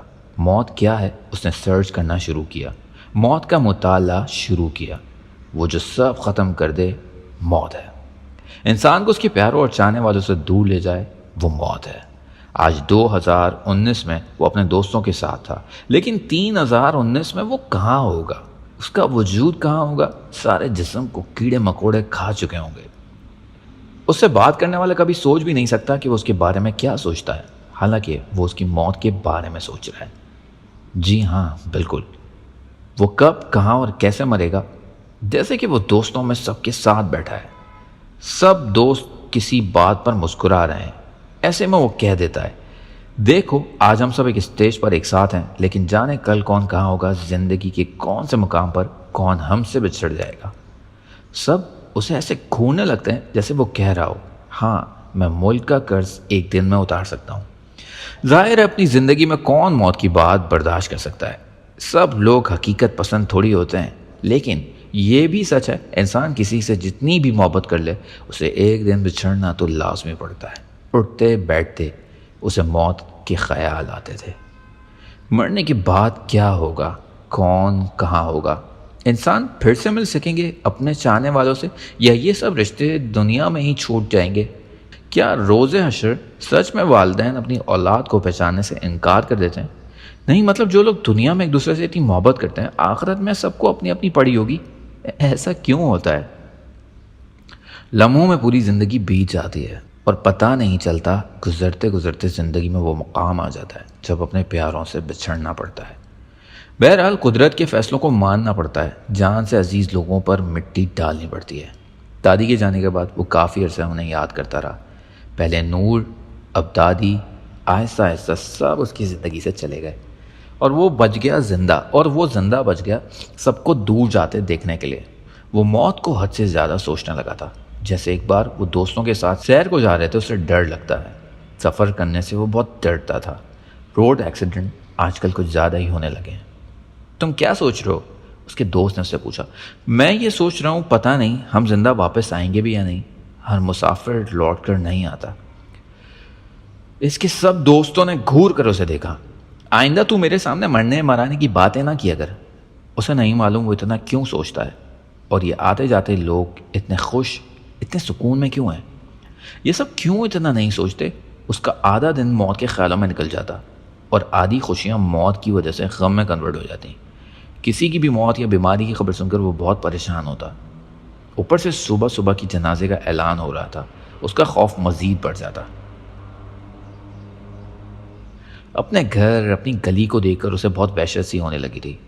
جس گلی، جس گھر میں وہ رہتا تھا، آج سے کچھ سال بعد وہاں نئے لوگ ہوں گے جیسے اس سے پہلے تھے، اور اس کا وجود کہیں نہیں ہوگا۔ یہ بات ایک دن اس کے منہ سے نکل گئی شوز کی شاپ پر۔ اس نے کہا تھا کہ آج آپ یہاں بیٹھ کر بڑے مزے سے شوز بیچ رہے ہو، کل اسی دکان پر جانے کون کیا کر رہا ہوگا۔ سب سے پہلے دکاندار نے تو اسے کھا جانے والی نگاہ سے دیکھا، اسے پھر بڑے غصے سے اس نے جواب دیا، پاگل ہو گیا؟ لو، اب اس میں پاگل پن کی کیا بات ہے؟ اس نے کچھ غلط تھوڑی کہا۔ اس کے دو سمجھتے ہیں وہ تخلیقاتی دنیا میں رہتا ہے، حقیقت سے دور، لیکن ایسا کیسے ہو سکتا ہے؟ وہ تو حقیقت کی دنیا میں ہی ہے۔ تخلیقات اور خوابوں کی دنیا میں تو وہ رہتے ہیں حقیقت سے بہت دور کہیں، جہاں وہ موت کے وجود کو تسلیم نہیں کرتے۔ اسے سمجھ نہیں آتا وہ آخر ان جیسا کیوں نہیں سوچتا، سب کچھ جیسے ہے ویسے چلنے دیتا۔ کیا ضرورت تھی اتنی گہرائی میں جانے کی؟ اپنا ہی نقصان کر بیٹھا نا۔ موت تو ایک دن آن کے رہنی ہے، ایک اس کے خوف کی وجہ سے قدرت کا نظام تھوڑی بدل جاتا ہے، لیکن نہیں، پھر سے کوئی عجیب خیال آتا ہے۔ اگر میں بستر پر آنکھیں بند کر دوں اور دوبارہ آنکھیں کھولوں اور قبر میں ہوں تو؟ آج کل تو ہارٹ اٹیک بھی زیادہ ہونے لگے ہیں، پتہ بھی نہیں چلتا، ایک سیکنڈ میں یہاں سے وہاں۔ دفنانے میں لوگ دیر بھی نہیں لگاتے، ایک ہی رات میں ٹھکانے لگاتے ہیں۔ اس سے پہلی رات اپنے گھر کی بستر میں اور اگلی رات قبر میں۔ کتنا مختصر وقفہ ہے نا۔ لوگوں کا کیا ہے، ایک دو دن روئیں گے پھر بھول جائیں گے، اپنی ٹائم لائن پہ ایک دن اداس شاعری کے ساتھ اس کی تصویر لگا کر پھر سے ڈی پی کمپٹیشن اور سیاست میں لگ جائیں گے۔ کسی کو گویا یاد بھی نہیں ہوگا کہ وہ کون تھا۔ اس نے گوگل پر ایک بار سرچ کیا ہارٹ اٹیک سے کیسے بچا جائے، لیکن پھر لیپ ٹاپ بند کر کے خود ہی مسکرانے لگا۔ عاصم، تم ہارٹ اٹیک سے اگر بچ بھی جاؤ، موت سے پھر بھی نہیں بچ سکتے۔ سب کہتے ہیں ایسے فطور کہاں سے آ جاتے ہیں تمہارے دماغ میں، ابھی تمہاری عمر ہی کیا ہے یہ سب سوچنے کی۔ مگر نہیں، کوئی ہنس رہا ہے، کوئی مسکرا رہا ہے، کوئی رو رہا ہے، دل ہی دل میں سب کو مردہ تصور کر کے سوچتا ہے۔ بہت بار لوگ اس کی نظروں سے خوف زدہ ہو جاتے ہیں۔ کمال لوگ ہیں، محبت سے نہیں ڈرتے، معمولی نگاہوں سے خوف کھاتے ہیں۔ اس کی عادت سے سب واقف تھے۔ ایک بار اس نے آصف کو نظروں کی گہرائی سے دیکھا، وہ بیچارہ ڈر کے بھاگ گیا، اور پھر اس نے ان کا گروپ ہی چھوڑ دیا۔ یہ کیسا نفسیاتی مریض تھا ان کے ساتھ؟ معمولی سانس کام ہو جائے تو 10 دن تک موت کا خوف سر پر رہتا ہے۔ اس سے سمجھ نہیں آتا تھا جب حقیقت میں موت اپنا جال بچھائے گی تب کیا ہوگا۔ رات کے کسی بار اندھیرے میں آنکھ کھلے پھر سے سوچتا ہے، قبر میں بھی تو ایسے ہی ایک رات اکیلے سونا پڑے گا۔ اس کی ٹائم لائن، فیس بک فرینڈز، کتابیں، ان کے کردار، سب اسے ڈھونڈتے رہ جائیں گے۔ کب کس مقام پر کس سے بچھڑ جائیں گے۔ پہلے خدا اس کا یقین تھا، ایک ہم سفر، ایک دوست کی جیسے۔ اس نے ہر مشکل، ہر خوشی میں خدا کو یاد کیا۔ اس کا ماننا تھا خدا یقین ہے، اور جہاں یقین ہوتا ہے وہاں سوال نہیں ہوتے۔ لیکن اب کچھ عرصے سے وہ ایسا نہیں سوچ رہا تھا۔ اس کا ذہن کافی بھٹک چکا تھا مذہب اور خدا کو لے کر۔ اس رات فیس بک پر اسے کچھ عجیب قسم کا سوال نظر آیا۔ مذہبی لوگ کہتے ہیں مرنے کے بعد دوسری زندگی ہے، جبکہ سائنس کہتی ہے اس بات میں کوئی سچائی نہیں۔ ہم سائنس کی مانیں یا مذہب کی؟ یہ وہ پوسٹ تھا جس نے اسے پوری طرح اور بری طرح ہلا کر رکھ دیا۔ ہاں، یہ کیسا سوال تھا؟ آخر انسان مذہب کی مانے یا سائنس کی؟ اس نے کچھ سوچ کر اگلا پیج اوپن کیا۔ وہ ایک گروپ تھا جس کے 12,000 ممبرز تھے، اور گروپ کا نام تھا ایتھیسٹ۔ وہ یہ لفظ سن کر سوچ میں پڑ گیا، شاید وہ لفظ پہلی بار پڑھ رہا تھا۔ اب یہ ایتھیسٹ کیا ہے؟ وہ ہم کلامی کے انداز میں بولا۔ پھر اس نے گروپ جوائن کرنے کے لیے ایک ریکویسٹ دی۔ تقریباً 10 منٹ کے بعد کسی ایڈمن نے اس کی جوائن ریکویسٹ اپروو کر دی۔ اس گروپ میں جو اس نے جھانک کر دیکھا تو اس کی آنکھیں کھلی رہ گئی۔ وہاں کوئی ایک نہیں تھا جو ایسے سوال پوچھ رہا تھا، ان کی تعداد سینکڑوں کی تھی جو مذہبی فضول سوال اور مختلف مذاہب کا مذاق اڑا رہے تھے۔ نیچے کمنٹس میں بھی ایسے مذاہب کا مذاق اڑایا جا رہا تھا۔ کافی حیران ہوا اور تجسس کے ساتھ پوسٹ اور کمنٹ پڑھتا چلا گیا۔ اگر سچ میں کوئی خدا ہے تو وہ سامنے کیوں نہیں آتا؟ یہ گروپ میں ایک اور سوال تھا۔ نیچے کچھ فضول اور مذاق اڑانے والے کمنٹس تھے۔ دوسری پوسٹ، بھگوان بیچارہ سوتا کیوں نہیں؟ اس پہ بھی مزاحیہ کمنٹس اور فضول بکواس۔ وہاں سب کے سب ایسے ہی تھے اور دنیا کی ہر مذہب کو مذاق کا نشانہ بنایا جا رہا تھا۔ اس سے گہرا تجسس ہوا کہ آخر یہ کون سے مذہب کے ہیں اور جو ایسے سب مذاہب کا مذاق اڑا رہے ہیں، اور اس سوال کا جواب اسے ایک ہفتے مسلسل ان کی پوسٹ دیکھنے پر ہی ملا۔ وہ سب ملحدین تھے، یعنی لا مذہب، جن کو کسی مذہب پر یقین نہیں تھا، جو یہ سمجھتے تھے کہ دنیا میں کسی مذہب یا خدا کا کوئی وجود ہی نہیں، یہ بس انسانی دماغ کی سوچ ہے جس نے انہیں مذاہب میں بانٹ دیا، ورنہ دنیا میں کوئی خدا نہیں اور نہ ہی مرنے کے بعد کوئی دوسری زندگی۔ اسے حیرت ہوئی کہ دنیا میں ایسے لا مذہب بھی ہوتے ہیں، ایسا کوئی کیسے سوچ سکتا تھا؟ وہ کافی پریشان تھا۔ اس نے لیپ ٹاپ بند کیا، وہ ساری رات انہی کے بارے میں سوچتا رہا۔ صبح جب وہ نماز کے لیے اٹھا تبھی اسے ایک خیال آیا۔ نماز بھی وہ بنا محسوس کیے ادا کرنے لگا۔ اس وقت بھی ذہن میں ملحدین کی مختلف باتیں تھیں۔ وہ جہاں بھی جاتا انہی کے بارے میں سوچتا۔ اپنی نظر میں وہ سب درست ہے، ان کا جو عقیدہ تھا دراصل کوئی عقیدہ نہ ہونا ان کو درست لگتا تھا، اور دنیا میں جو مذاہب کو ماننے والے تھے وہ سب ان کو جاہل سمجھتے تھے۔ اسی دوران عمر نے واپس آنے کی اطلاع دی۔ تم اب تو بھول جاؤ اسے۔ عمر کو اچانک خیال آیا، میں نے سوچا ہی نہیں تھا کہ اس کے بعد زندگی کیسی ہوگی۔ تو سوچو، اب وہ کبھی نہیں ملے گی، تو پھر میں بھی ایسے ہی رہوں گا۔ اس نے کال کاٹ دی۔ ہاسپٹل میں ایک بار پھر اسی روٹین سے آنے جانے لگا تھا۔ ایک بار پھر وہ اپنے مریضوں کا خیال رکھنے لگا تھا، لیکن اس کا ذہن کافی ڈسٹرب تھا۔ اسے ہر وقت ملحدین کے خیال آتے۔ وہ ہمیشہ خود سے پوچھتا، کیا وہ صحیح کہتے ہیں؟ عاصم ان دونوں کو کمرے میں ایک ساتھ دیکھ کر فوری طور پر آگ بگولا ہو گیا کہ اس کے دماغ نے سوچنا ہی چھوڑ دیا، اور وہ زہرا کے بتائے جھوٹ کو سچ دیکھنے لگا۔ اس وقت جو جملے اس کے منہ سے ادا ہوئے وہ قیامت تھے۔ میں تمہیں طلاق دیتا ہوں۔ ایک ہی سانس میں 3 بار یہ جملے دہرا کر وہ خاموش ہوا۔ اماں بھی شور سن کر وہیں آ چکی۔ کیا بکواس کر رہے ہو عاصم؟ انہوں نے غصے اور صدمے سے عاصم کو دیکھا۔ نور اور عصمت ابھی تک صدمے میں تھے۔ بھائی جان، یہ آپ کیا کہہ رہے ہیں؟ عصمت معاملے کی سنگینی سمجھ کر بولا، شٹ اپ، یہی سیلا دیا ہے تو نے، لعنت ہے تجھ پر، اور تم؟ عاصم نے غصے سے اس کی طرف دیکھا اور اس کا بازو پکڑ کر جھنجھوڑ ڈالا۔ میں نے سوچا تم بدل گئی ہوگی، لیکن نہیں، نکلو میرے گھر سے۔ چپ کرو، اللہ کے واسطے عاصم، وہ کہاں جائے گی؟ یہی اس کا گھر ہے، اماں روتے ہوئے کہہ رہی تھی۔ اماں، میں اس بدذات کو طلاق دے چکا ہوں، نکالو اسے میرے گھر سے۔ دیکھ نہیں رہی ہیں اب کیا کرتی پھر رہی ہے؟ وہ غصے سے چلا رہا تھا اور زہرا اپنی کامیابی پر مسکرا رہی تھی۔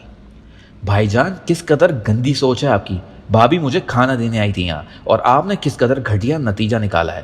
شرم آتی ہے مجھے، میری وجہ سے آپ اس معصوم لڑکی کو گالیاں دے رہے ہیں جن کو اپنی بہن سمجھتا ہوں میں۔ لعنت ہے آپ پہ۔ عصمت بھیگی ہوئی آواز میں کہتے ہوئے وہاں سے چلا گیا۔ نور وہیں فرش پر ٹوٹ کر احمد بھاگ کر اس کے پاس آیا، اس کے گلے رکھ کر رونے لگا۔ یہ تو نے کیا کر دیا بغیرت؟ عاصم کا غصہ کم ہوا تو وہ کچھ سوچنے کے قابل ہوا۔ اماں پوچھو آپ ہی سے، یہ تو؟ زہرا فوراً بولی، ہاں اماں، میں نے خود دیکھا تھا ان دونوں کو۔ اماں نے غصے سے زہرا کو تھپڑ مار دیا۔ تم جھوٹ بول رہی ہو منوس، میں نے خود سنا تمہیں یہ واہیات سازش کرتے ہوئے۔ تم نے ایک بار بھی نہیں سوچا اپنے بھائی کا گھر توڑتے ہوئے، اس لڑکی پر ایسا الزام لگاتے ہوئے؟ عاصم جیسے بے جان ہو کر صوفے پر بیٹھ گیا اور نور کو دیکھنے لگا جو اٹھنے کی کوشش کر کے کمرے سے باہر چلی گئی۔ بچھڑنے کا لمحہ جو آئے، نہ دل کو کبھی توڑ جانا۔ وہ نہ روئی، نہ چیخی، نہ چلائی، بس خاموشی سے کمرے میں آ کر اپنا کچھ سامان بیگ میں ڈالنے لگی۔ احمد اس کے ساتھ تھا اور اس کا دوپٹہ بہت مضبوط ہی سے پکڑ رکھا تھا۔ مما، ہم کہاں جا رہے ہیں؟ وہ خاموشی سے سامان ڈالتی رہی۔ مما، مجھے لے جاؤ گی نا؟ وہ بے یقینی سے اسے دیکھ رہا تھا۔ مما، آپ مجھے لے جانا مما، پلیز۔ وہ اس کے قدموں کے پاس بیٹھ گیا۔ عاصم بھی دردناک کیفیت میں آیا تھا اور خاموشی سے نور کی پیکنگ کرتے احمد کو اس کے قدموں کے پاس دیکھتا رہا۔ اس کے تاثرات ایسے تھے جیسے اس کے جسم میں جان ہی نہ ہو۔ مما، آپ نے پرومس کیا تھا، اللہ کا واسطہ مجھے لے جاؤ، مجھے یہاں نہیں رہنا مما، احمد مسلسل روتے ہوئے کہہ رہا تھا۔ وہ خاموشی سے سامان پیک کرتی رہی۔ عاصم دنیا جہاں کی بے بسی اور درد اپنی آنکھوں میں سمیٹ کر پاس آیا۔ تم جا رہی ہو؟ آواز اس کی بھررائی ہوئی تھی۔ اس طرح تو مجھے چھوڑ کر نہ جاؤ، وہ بے بسی سے کہہ رہا تھا۔ میں جانتا ہوں میرا گناہ ناقابل معافی ہے، مگر ہماری طلاق ہو چکی ہے، اب میں نہ محروم ہوں آپ کے لیے، پلیز میرے سامنے نہ آئیں۔ اس نے بنا کسی کی طرف دیکھے کہا۔ عاصم ٹوٹے ہوئے شاخ کی طرح صوفے پر بیٹھ گیا۔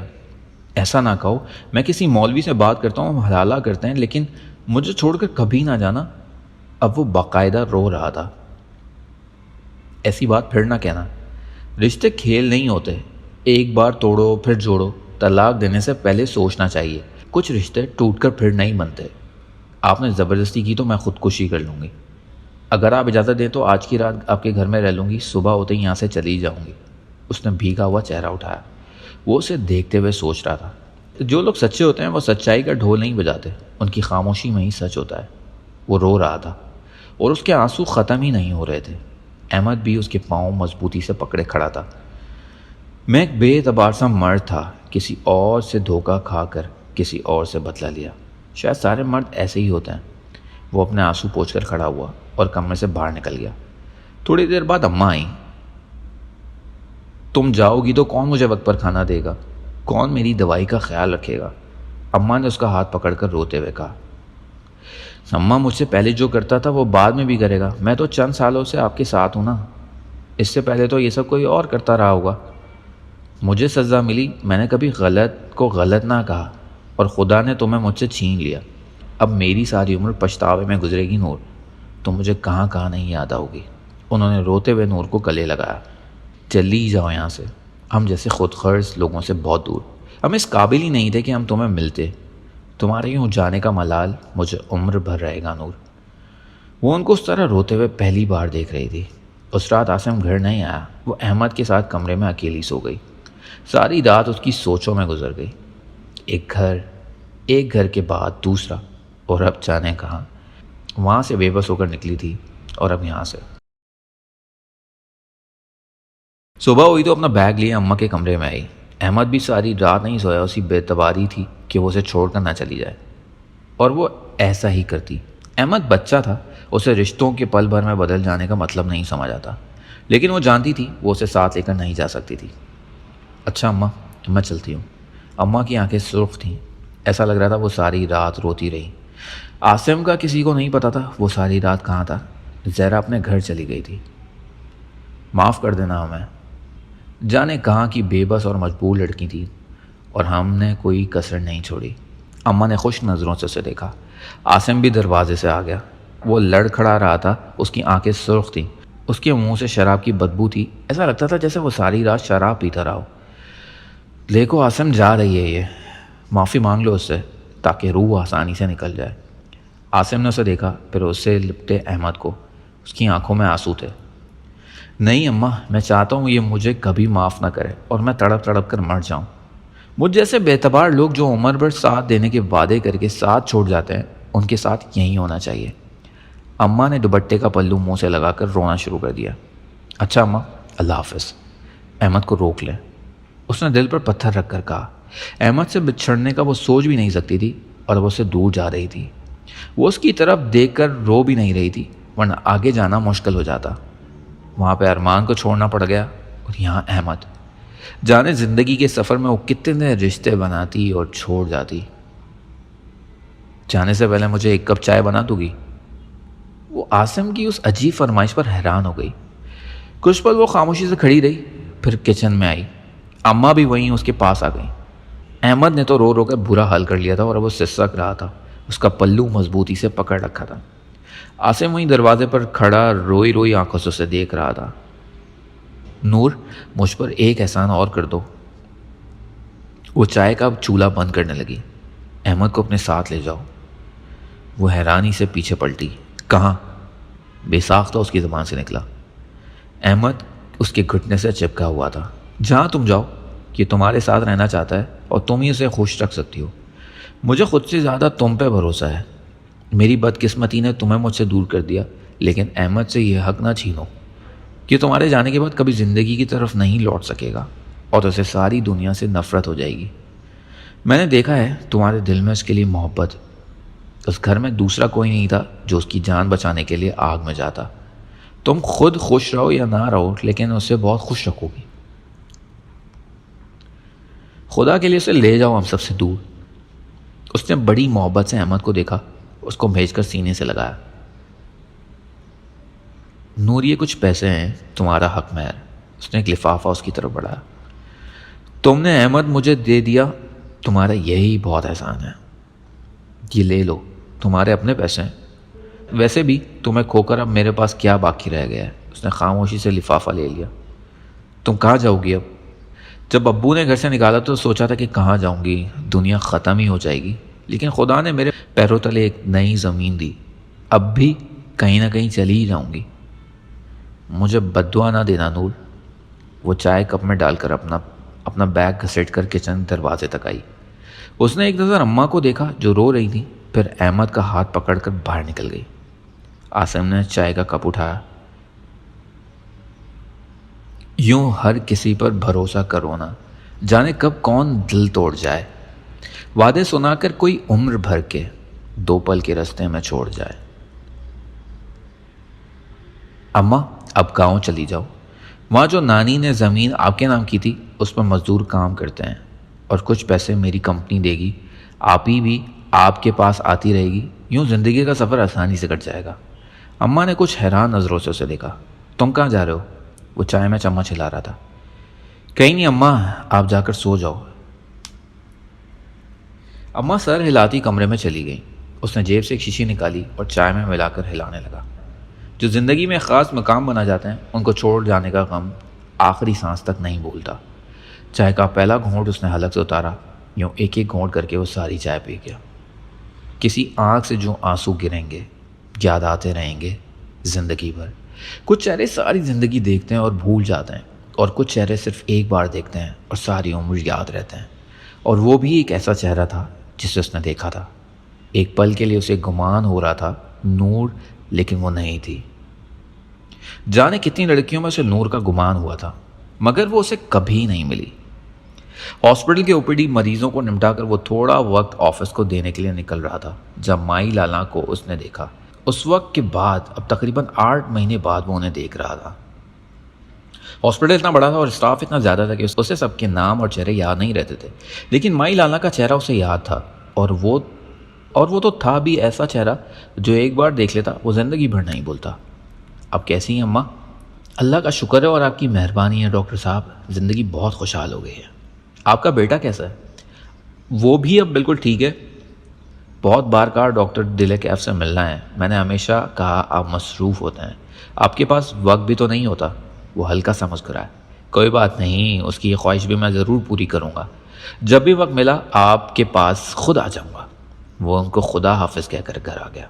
رئیسہ بیگم ان چند سالوں میں کافی بدل چکی تھیں. ان کا لہجہ, رویہ اور انداز سب بدل چکا تھا. دادی کی موت کے بعد وہ کافی حد تک خاموش اور سنجیدہ رہنے لگی تھیں.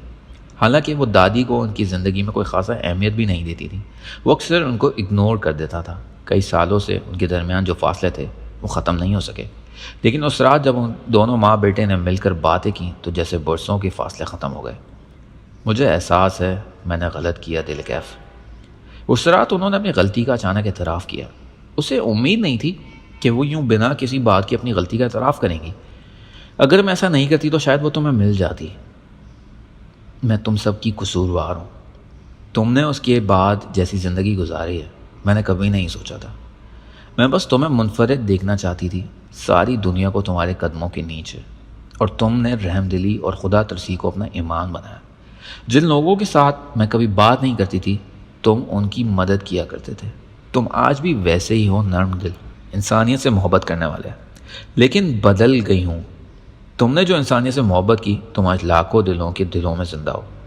تم نے جانے کب کہاں کس کی مدد کی ہوگی, مجھے کون جانتا ہے. اصل امیری, شان و شوکت کیا ہے یہ میں نے اب جانا. زندگی کا کوئی بھروسہ نہیں. تمہاری دادی بھی اچانک چلی گئی. میں اپنے کسی رویے کے لیے ان سے معافی بھی نہ مانگ سکی, اور میں تمہارے ساتھ یہ سب نہیں کرنا چاہتی. کم سے کم تم مجھے تو معاف کر دو اور میرے لیے اپنا دل صاف کرو. وہ بڑی بے بسی سے اپنے بیٹے کو دیکھ رہی تھی.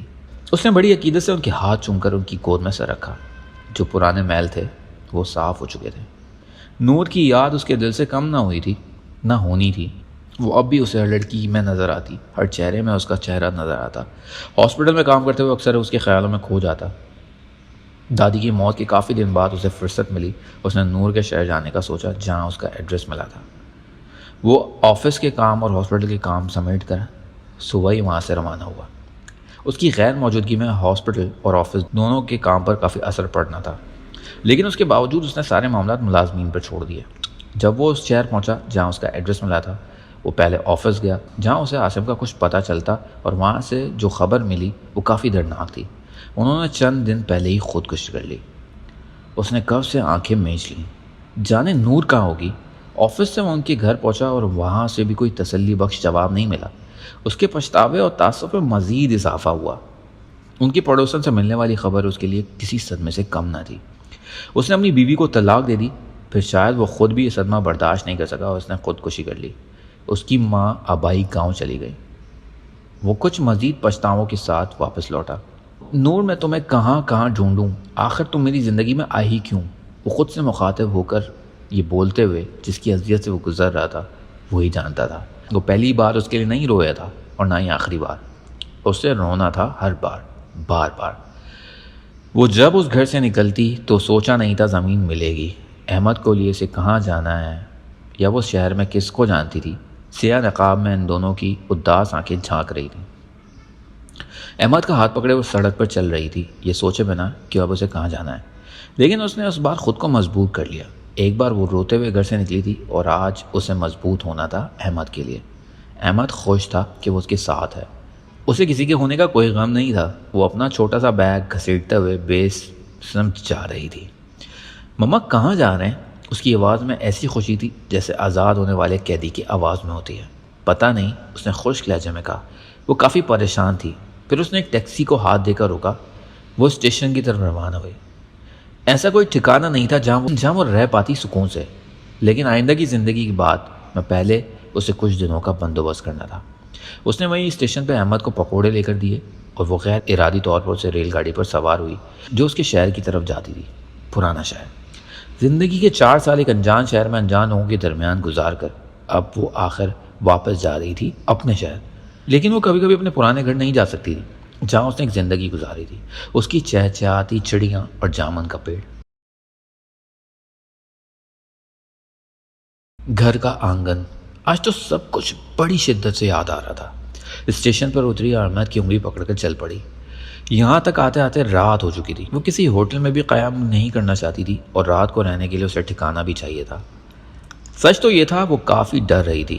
یہ شہر اس کا اپنا تھا لیکن لوگ انجان تھے، اور ایسے میں کوئی اس کا پرس چھین کر بھاگتا وہ چیخ بھی نہیں سکی، اور اس پرس پر چھیننے والے کو جاتا ہوا دیکھ رہی تھی۔ اس میں اتنے پیسے نہیں تھے لیکن شناختی کارڈ تھا، اور بنا کارڈ کے لیے اس کے لیے کچھ کہیں بھی رہنا مشکل ہو جاتا۔ عاصم کے دیے ہوئے پیسے اس نے بیگ میں ڈالے تھے جو بچ گئے۔ اسے رہ کر کارڈ کا خیال آ رہا تھا، اور کارڈ کو سوچتے ہوئے اسے ایک اور کارڈ یاد آیا، ایک شناختی کارڈ جس نے اس کی شناخت چھینی تھی۔ ایک شناختی کارڈ سے شروع ہونے والی وہ کہانی اسے کہاں لے آئی تھی؟ وہ وہیں پاس رکھے ایک بینچ پر بیٹھ گئی۔ احمد معصومیت سے اسے دیکھ رہا تھا اور پھر اس پر بھروسہ کر رہا تھا کہ وہ اس کی حفاظت کرے گی، جس سے خود حفاظت کی ضرورت تھی۔ زیادہ پیسے تو نہیں تھے اس پرس میں۔ اس کے بالکل پاس ہی کسی کی آواز سنائی دی۔ اس نے بھیگا ہوا چہرہ اٹھا کر پیچھے دیکھا۔ وہ ایک بڑی عمر کی خاتون تھی جو پریشانی سے اسے دیکھ رہی تھی۔ لگتا ہے تم اس شہر میں نہیں آئی ہو، یہاں کے لوگ کافی بغیرت ہیں، ان سے بچ کے رہنا۔ ویسے کتنے پیسے تھے اس پرس میں؟ وہ عورت بینچ پہ اس کے پاس آ کر بیٹھ گئی اور ہمدردی سے اسے دیکھنے لگی۔ پیسے تو نہیں تھے خالہ، لیکن میرا شناختی کارڈ بھی لے گیا۔ اب بنا کارڈ کے میں کسی ہوٹل وغیرہ میں بھی رہائش نہیں کر سکتی، اور میرے ساتھ یہ بچہ بھی ہے، وہ روحان سی ہو کر بولی۔ تو کوئی بات نہیں بیٹی، یہاں پاس ہی قصبے میں میرا گھر ہے، تم چلو میرے ساتھ۔ وہ فوراً مخلصانہ انداز میں بولی۔ نہیں خالہ، ہم آپ پہ کیسے بوجھ بنے، بس اللہ مالک ہے، کچھ نہ کچھ ہو ہی جائے گا۔ کیسی باتیں کر رہی ہو، غیر نہ سمجھو مجھے، تمہاری جگہ میری بیٹی بھی تو ہو سکتی تھی۔ وہ کھڑی ہوئی اور نور کا بیگ پکڑا۔ رہنے دے خالہ، میں اٹھا لوں گی۔ اس نے بیگ ان کے ہاتھ لے لیا اور ان کے ساتھ چلنے لگی۔ میرا نام لالا ہے اور میں اپنے چھوٹے بیٹے کے ساتھ گھر میں رہتی ہوں، شہر کے بہت بڑے ہسپتال میں گائنی کا کام کرتی ہوں۔ میرے شوہر کا انتقال 2005۔ اس عورت نے اپنے بارے میں بتانا شروع کیا اور وہ خاموشی سے ان کو سنتی گئی۔ انہوں نے وہاں سے ایک بس لی جو سواریوں سے بھری ہوئی تھی۔ راستے میں ہلکی ہلکی بارش شروع ہو گئی۔ تقریباً 15 منٹ بعد وہ قصبے میں پہنچی۔ وہ عورت اسے اپنے گھر لے آئی جہاں احمد سے بڑا ان کا بیٹا رضوان تھا، جو احمد کو دیکھ کر کافی خوش ہوا۔ بس یہی میرا گھر ہے اور یہی میری زندگی۔ وہ ایک چھوٹا سا 3 مرلے کا گھر تھا جس میں صرف ایک ہی کمرہ تھا، ایک چھوٹا سا باتھ روم اور کھانا پکانے کے لیے ایک چولہا۔ اس عورت نے گھر میں داخل ہوتے ہوئے پیاز ٹماٹر کاٹنا شروع کر دیے۔ نور نے اپنا بیگ اور چادر اتار کر سائڈ پہ رکھا۔ وہ بارش میں کافی بھیگ چکی تھی۔ دن کو میں کام کرتی ہوں، یہ اسکول جاتا ہے، اس کے لیے کھانا بنا کر رکھ دیتی ہوں، یہ واپس آ کر کھا لیتا ہے اور گھر کا دروازہ بند کر کے سو جاتا ہے۔ رات کو میں واپس آتی ہوں تو گھر کے کام کر کے اس کے لیے کھانا بناتی ہوں۔ بس یہی میری زندگی ہے۔ تم اپنے بارے میں بھی کچھ بتاؤ، کیا نام ہے تمہارا؟ نور، اسے مختصر سا نام بتایا اور مائی لالا کے ساتھ پیاز چھیلنے لگی۔ ماشاء اللہ، بہت پیارا نام ہے، اور کچھ بتاؤ۔ اس نے پیاز چھیل کر ٹماٹر کاٹنے شروع کر دیے۔ تم رہنے دو بیٹی، میں کر لوں گی۔ نہیں، مجھے اچھا نہیں لگتا آپ کام کریں اور میں بیٹھی رہوں۔ آپ وہاں بیٹھ جائیں، میں سالن بنا لیتی ہوں۔ ان کے ہاتھ سے سامان لے کر وہ چولہے کے پاس آ کر بیٹھ گئی۔ احمد کو بھوک لگی ہے۔ احمد نے سر اس بات میں ہلایا۔ اوکے، میں بھی بنا رہی ہوں کھانا۔ لالا مائی وہیں بستر پر بیٹھ گئے اور اسے کام کرتا ہوا دیکھنے لگیں۔ پھر وہ مائی لالا کی طرف متوجہ ہوئی۔ میں بہت لمبا سفر طے کر کے یہاں تک پہنچی ہوں، سمجھ میں نہیں آ رہا کہاں سے اپنی کہانی شروع کروں۔ میں MBBS کی اسٹوڈنٹ تھی اور اس نے شروع سے لے کر اپنی کہانی سنائی اور اس کی بات آخر پہ مائی کی آنکھیں بھیگ چکی تھیں۔ تم نے بہت دکھ سہے بیٹی، شاید یہ زندگی کسی کو اتنا آزماتی ہو۔ تمہارا درد میں سمجھ سکتی ہوں۔ زندگی میں کچھ حادثے بالکل ایسے ہوتے ہیں جن سے پہلے کی زندگی اور ہوتی ہے اور بعد کی اور۔ بس اللہ رحم فرمائے۔ وہ خاموشی سے ان کو سنتی رہی۔ رات دیر تک وہ دونوں باتیں کرتی رہیں۔ صبح بھی وہ ان سے پہلے جاگتی اور نماز پڑھ کر قرآن پاک کی تلاوت کرنے لگی۔ مجھے بہت خوشی ہوئی تم قرآن پاک کی تلاوت کرتی ہو۔ ہمیشہ قرآن پڑھنے کی خواہش رہی ہے لیکن کوئی سکھانے والا نہیں ملا آج تک۔ نماز بھی بڑی مشکل سے ادا کرتی ہوں۔ لالا اسے قرآن پڑھتے دیکھ کر بہت خوش ہوئی۔ ناشتے کے وقت ناشتہ بھی اس نے خود بنایا، یہ کہہ کر مجھے اچھا نہیں لگتا میرے ہوتے ہوئے آپ کام کریں۔ ناشتہ کرنے کے بعد لالا کے ہاسپٹل جانے کا وقت ہوا۔ وہ یونیفارم پہن کر تیار ہوئیں۔ وہ بھی اٹھ کھڑی ہوئی۔ تم کہاں جا رہی ہو؟ آنٹی مجھے اب چلنا چاہیے۔ کہاں جاؤ گی؟ انہوں نے حیرانی سے اسے دیکھا۔ پتہ نہیں، لیکن مجھے اب شاید چلنا چاہیے کہیں۔ لالا مائی اس کا ہاتھ پکڑ کر بیٹھ گئی۔ احمد اور رضوان کھیلتے ہوئے ناشتہ بھی کر رہے تھے۔ میری بات مانو، تم یہیں رک جاؤ، تمہارا کوئی ٹھکانہ نہیں ہے اور میرا گھر بھی سونا سونا رہتا ہے۔ تم رہو گی تو مجھے بہت خوشی ہوگی، رضوان بھی بہت خوش ہوگا، اور مجھے کام پہ جاتے ہوئے رضوان کی بھی فکر نہیں ہوگی۔ وہ ان کی بات پر سوچنے لگی اور اس نے اپنی رضامندی کا اظہار کر دیا۔ پیچھے سے دروازے اچھے سے بند کر دینا، بچوں کو بالکل باہر نہ جانے دینا، حالات بہت خراب ہیں، گھر میں سارا سامان موجود ہے۔ ان کی بات پر سر ہلا کر اس نے دروازہ اندر سے بند کر دیا۔ کافی وقت گزر گیا۔ بیٹھے بیٹھے بور ہو رہی، گھر کے کام کرنے لگی۔ سارے کپڑے دھو کر استری کر دیے، برتن اور کمروں کو بھی صاف کر دیا۔ وہ یاد بھی نہیں کرنا چاہتی تھی اس کا ماضی کیا تھا، وہ کتنے بڑے بڑے طوفانوں سے ٹکرا کر یہاں آئی تھی۔ اس سے ٹوٹنا نہیں تھا احمد کے لیے۔ رضوان احمد کے ساتھ کھیلتا رہا اور وقت بہت اچھا گزرا۔ وہ دونوں ایک دوسرے کے ساتھ بہت خوش تھے۔ اس نے ان دونوں کے لیے کھانا بنایا۔ رات کو مائی گھر آئی اور گھر کی صاف ستھرائی دیکھ کر حیران رہ گئی۔ بیٹا، یہ سب کرنے کی کیا ضرورت تھی؟ میرا اپنا گھر ہے، کیا میں اپنے گھر کی صفائی بھی نہیں کر سکتی؟ لالا نے مسکراتے ہوئے اسے گلے لگایا۔ ان کے ہاتھ میں کچھ فروٹس تھے جو انہوں نے نور کی طرف بڑھا دیے۔ بچوں کو کاٹ دو، میں ذرا آرام کر لوں، کافی تھک گئی ہوں۔ آپ جائیں اندر، میں آ کر آپ کے پاؤں دبا دیتی ہوں۔ نہیں نہیں، بالکل نہیں، اس کی کوئی ضرورت نہیں ہے۔ آپ ایسا کیوں کہہ رہی ہیں؟ میں اپنی ساس کی بھی روزانہ ایسے ہی پاؤں دباتی تھی۔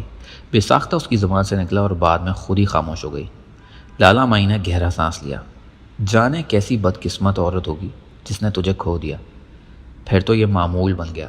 لالا کے جانے کے بعد وہ پورا گھر سنبھالتی، ان کے کپڑے دھوتی، گھر کا سارا کام کر دیتی۔ رات کو ان کے آنے سے پہلے کھانا تیار ہوتا۔ احمد اور رضوان میں اچھی دوستی ہو گئی۔ وہ گھر پر رضوان کو قرآن پاک کی تعلیم دینے لگی۔ خدا کہاں ہے؟ تمہارے دل میں، اس زمین پر، آسمان پہ، اس ایئرپورٹ پہ، دنیا کے ہر کونے میں خدا ہے۔ تو پھر وہ ہمیں نظر کیوں نہیں آتا؟ وہ کسی 3 سالہ بچے سے سوال کر رہا تھا۔ عمر مسکرا دیا۔ تم آکسیجن کے بنا نہیں جی سکتے، لیکن تمہیں وہ نظر نہیں آتا۔ اور تمہیں یہ معلوم بھی ہے کہ آکسیجن کا وجود ہے. اب تم اس بات سے انکار نہیں کر سکتے کہ دنیا میں آکسیجن ہے ہی نہیں. وہ کچھ پل کے لیے لاجواب ہو گیا، پھر بولا، لیکن سائنس تو کہتی ہے. اس کے دوست نے اس کی بات کاٹ دی. تم سائنس اور مذہب کو ایک ساتھ لے کر نہ چلو، ورنہ اپنا بہت بڑا نقصان کر بیٹھو گے. سائنس مذاہب کو نہیں مانتی، لیکن مذاہب سائنس سے بہت آگے ہے. لیکن مذہب سائنس سے بہت آگے کی چیز ہے. عمر نے اسے رسانیت سے سمجھایا. اس وقت وہ سب سے بڑے انٹرنیشنل ایئرپورٹ کی چھت تلے بیٹھے تھے.